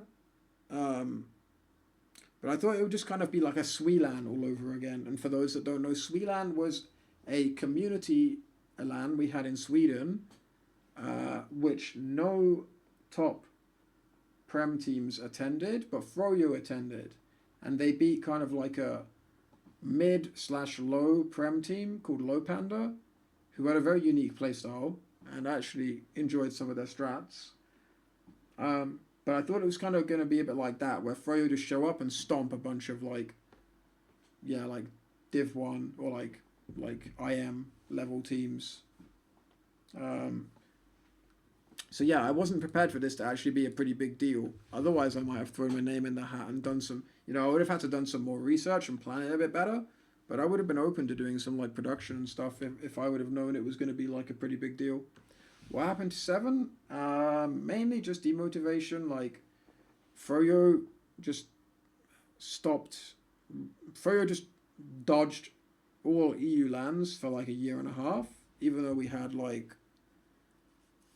even though we had some pretty good lands. Like, I know that BYOC is not ideal, but we had some pretty good lands, and Froyo just dodged. And I say dodged kind of loosely, like, they just weren't motivated to make the journey or whatever, like, whatever their reasons were. We beat Ascent. We were really hyped for BTS when that was like potentially a thing. But when BTS didn't happen, that was the second or third NA LAN in a row that failed. Froyo basically refused to attend EU LANs. So, we beat Ascent. We were world champions just in virtue of the fact that Froyo were an online team for like 3 years.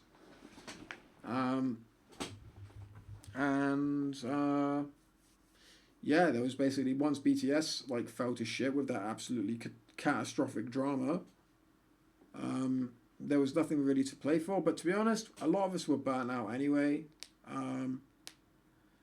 Like, we've been playing the game for a long time. So yeah, it just kind of naturally fizzled out. Like, we were debating whether to carry on like after I-65, but BTS made us like want to continue. But then as soon as BTS crumbled, we just kind of all went our separate ways. Witness beat Froyo in a recent RGO Grand Final, and G6 just beat Witness, so competition is actually not terrible. Yeah, that's what I mean. Like, this LAN is pretty nice. Like, I know that Alpha for Yite, like, no flame to Alpha. I have no idea how good or bad he is these days, but any forced roster change, like, is not nice to deal with. And Alpha is a very different player to Yite, so I'm not sure how good Witness will be now compared to how they were before. Not that I knew how good they were before, but that's kind of beside the point. But yeah, that's kind of how it went down. Would I be down to cast Copenhagen if it does go ahead? I would definitely be interested. I've always wondered whether I'd be more suited to analysis or casting. Like, I really like to kind of break down the games as they go rather than just kind of talk about stats and stuff afterwards. But I always wonder if my style is like maybe a little bit too detailed for like LAN productions where you really just want to kind of get that hype.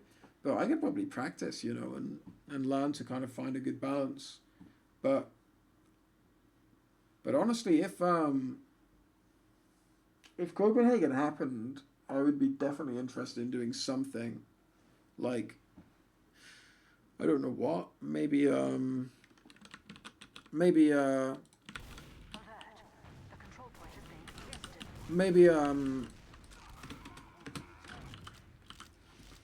something to do with the actual official production, maybe more based around like YouTube content or previews or like doing demo reviews, kind of like what I'm doing for this. But I would definitely be interested in being involved in some capacity. Like I said, like I'm kind of on the TF2 train again. Like I can't play, but there's a lot of stuff I can do, and I actually like. I won't go into this now because I don't have time with the LAN resuming in about, well, really, like, the schedule says the LAN is resuming in 15 minutes, but bullshit, like, it probably will start late.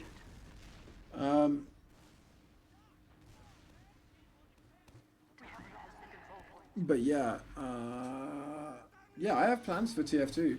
Like, I'm not just here to stream one thing and go away. Like, I'm gonna be around, boys. I'm gonna be around. Like, TF2's not dead, boys. Like, I'm taking a significant like break from Valorant at least, and I have a lot of thoughts of stuff I want to do in TF2. Even if I can't play the game, I think there's still a lot of like stuff left to explore. Does that mean I'm done with Valorant? For now. If an opportunity presented itself, I might be like tempted, but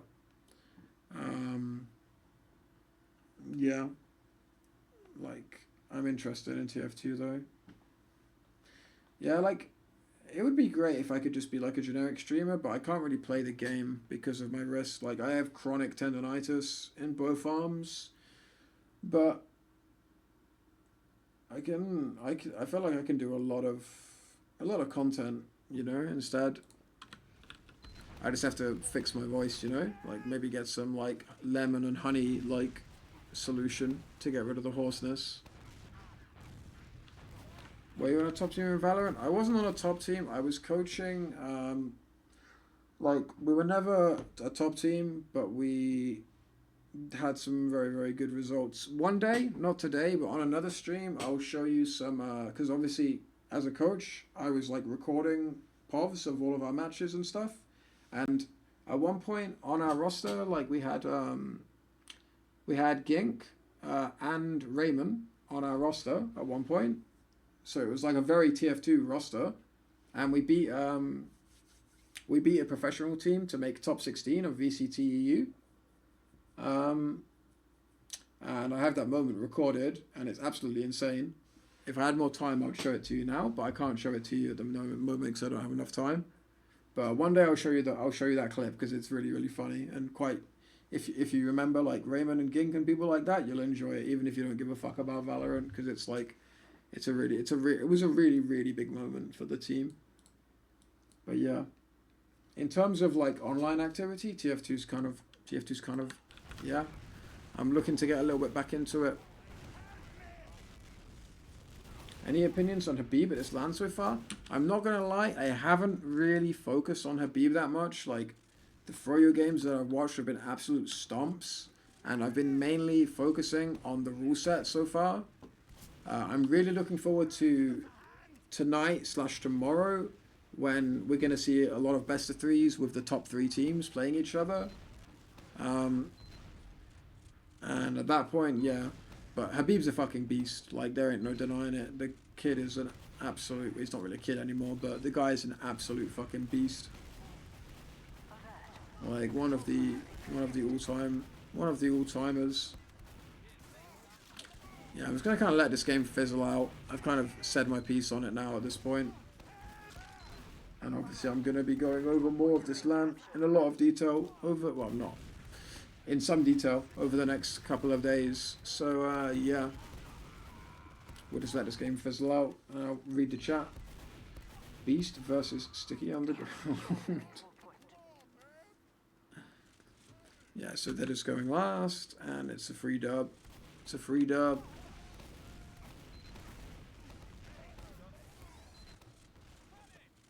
But yeah, I'm really hoping and...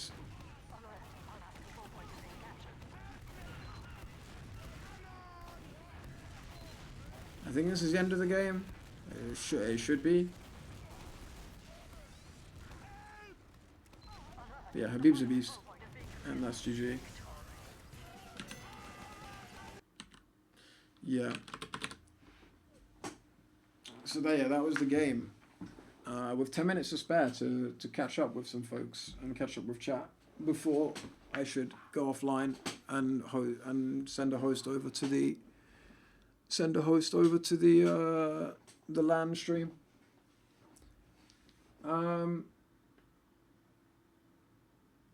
Wait, hasn't there been enough top 100 for you people? What do you think about the top? Oh, what do you think about the top 100 NA TF2 invite list? There was definitely, I read it. There was definitely some, of course, like there was some placements I didn't agree with. Like Banny number 1 made perfect sense. I can't really remember who was placed where now. But I enjoyed it. To be honest. Yeah, it was nice to like reminisce. Like, it was actually funny to look at like some of the players on that list. Like back once upon a time, you might not believe it, but before my wrist got really bad, I actually used to play in ECA as well as in Europe. Like I played Scout at one point and Demo in like top IM teams. This was like before I was a Prem player.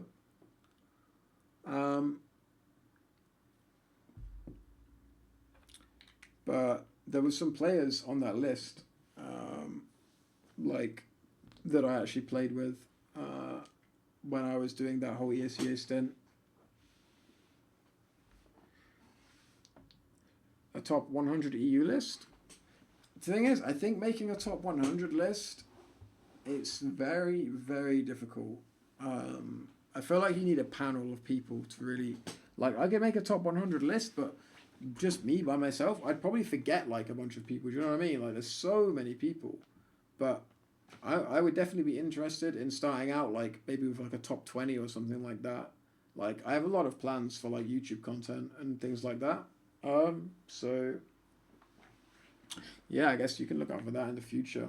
But yeah, top 100 is probably just too ambitious to begin with, right?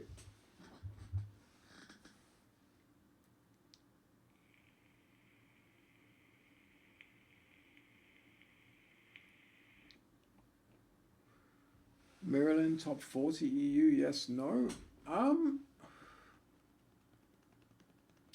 It's really hard with medics. I think there's only, like, in terms of remotely modern TF2, I know Maryland isn't really a factor in modern TF2, but Maryland kind of played in the position where we kind of transitioned into modernity. Strawberry Laces, Flavor Vape, all the way. Sometimes Blue Raspberry, though. But yeah, Maryland's a hard one because he's one of 4 medics, I think, in EU, like, that stand out above the others. And those are, for interest, Maryland, Raymond, Knox, and Seeds. I think there's a big gulf. There's a big gap between those 4 and the others. But yeah, I don't know where I'd place them. It's really, really hard when you have to compare eras. But yeah, it's a very hard one.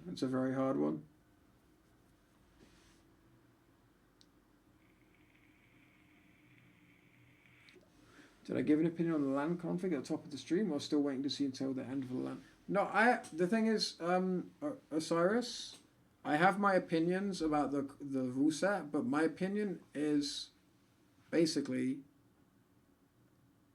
I don't think the rule set has been fully considered on what the implications, some of the implications haven't been fully considered, but whilst I don't like the 3-minute round timer in particular, I don't think it achieves the intended aims of promoting aggressive play and deterring negative, like, defensive play. I feel like because of the new defensive options it gives you, i.e. like turtling on last and playing for a round reset, it presents some very interesting strategic options. But the thing is, I don't think we're going to see any of them at this LAN because it's too new, and I don't think the teams will have put enough thought or practice into it. Understandably so, because they have an RGL season, like, at the same time with a completely different rule set. But I think if it was to be used long term, like I have 1,000 ideas of strategies and stuff that would never have been viable before, but would be super viable with this rule set. So I kind of like it in that sense, just because I've been in this fucking game for 10 years.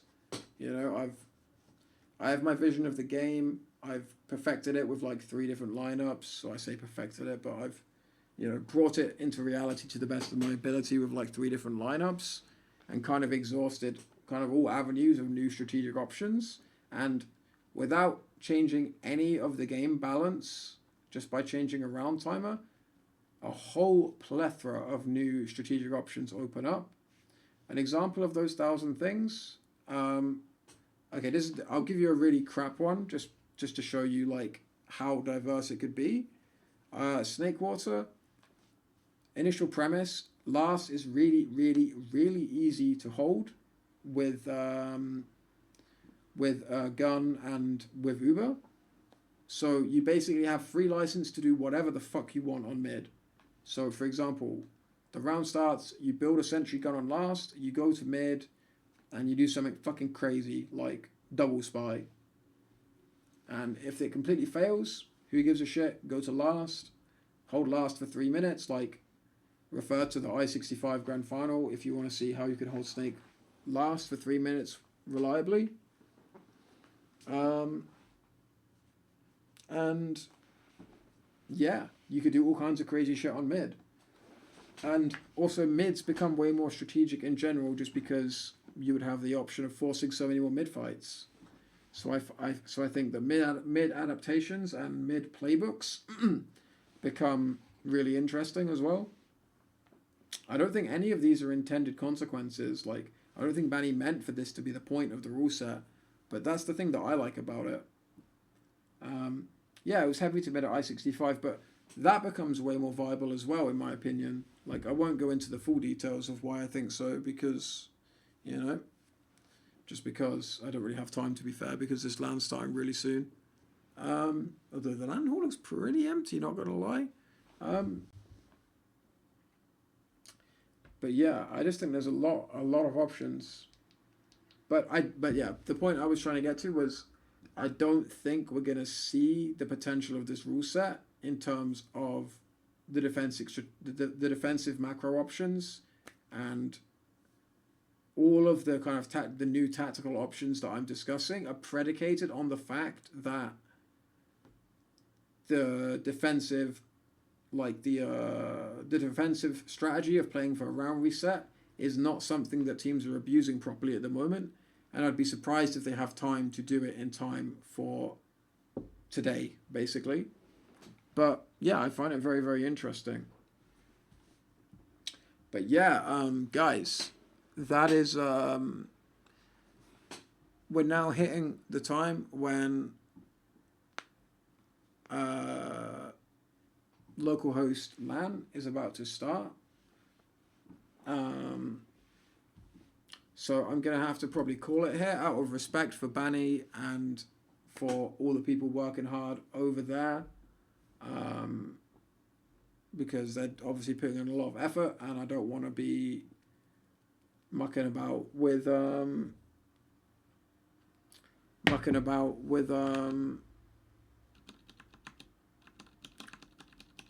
stuff while they're doing that. But any questions, anything that you wanted to ask me and didn't get the chance to, or that I missed and didn't answer,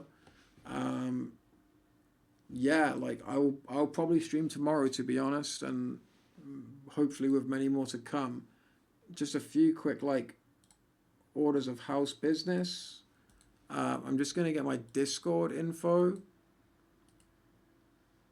How does one get their Discord info? Like, I need my like ID. Okay, profile. Jesus Christ. Like, how do I just get like my Discord name and ID?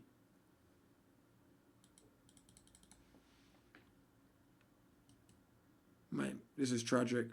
This is tragic. How do I get it? Look bottom left.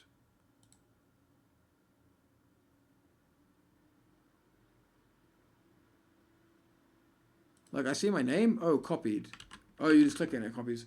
Okay, so this is my Discord ID. Anyone who subbed today that wants a anyone who subbed today that wants something signed, you can hit me up on Discord. I put it in the chat. Yeah, sorry, it just wasn't there. I didn't realize that it would copy the ID as well. I thought it would just copy my name. But yeah, anyone that subbed today and wants a signing, hit me up on Discord and I'll sort it out because I need to get offline so that I can send you guys over to the LAN stream. Is TFTV up? I'm not sure. I guess I'll just raid Banny's channel.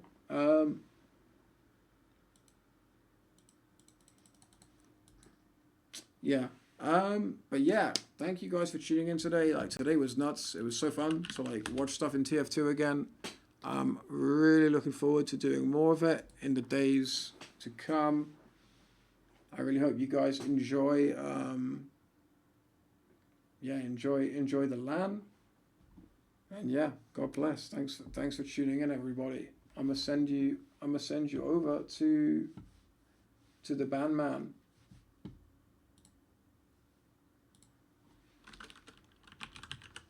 Yeah, God bless. See you guys tomorrow if you feel like tuning in. Peace out, my friends.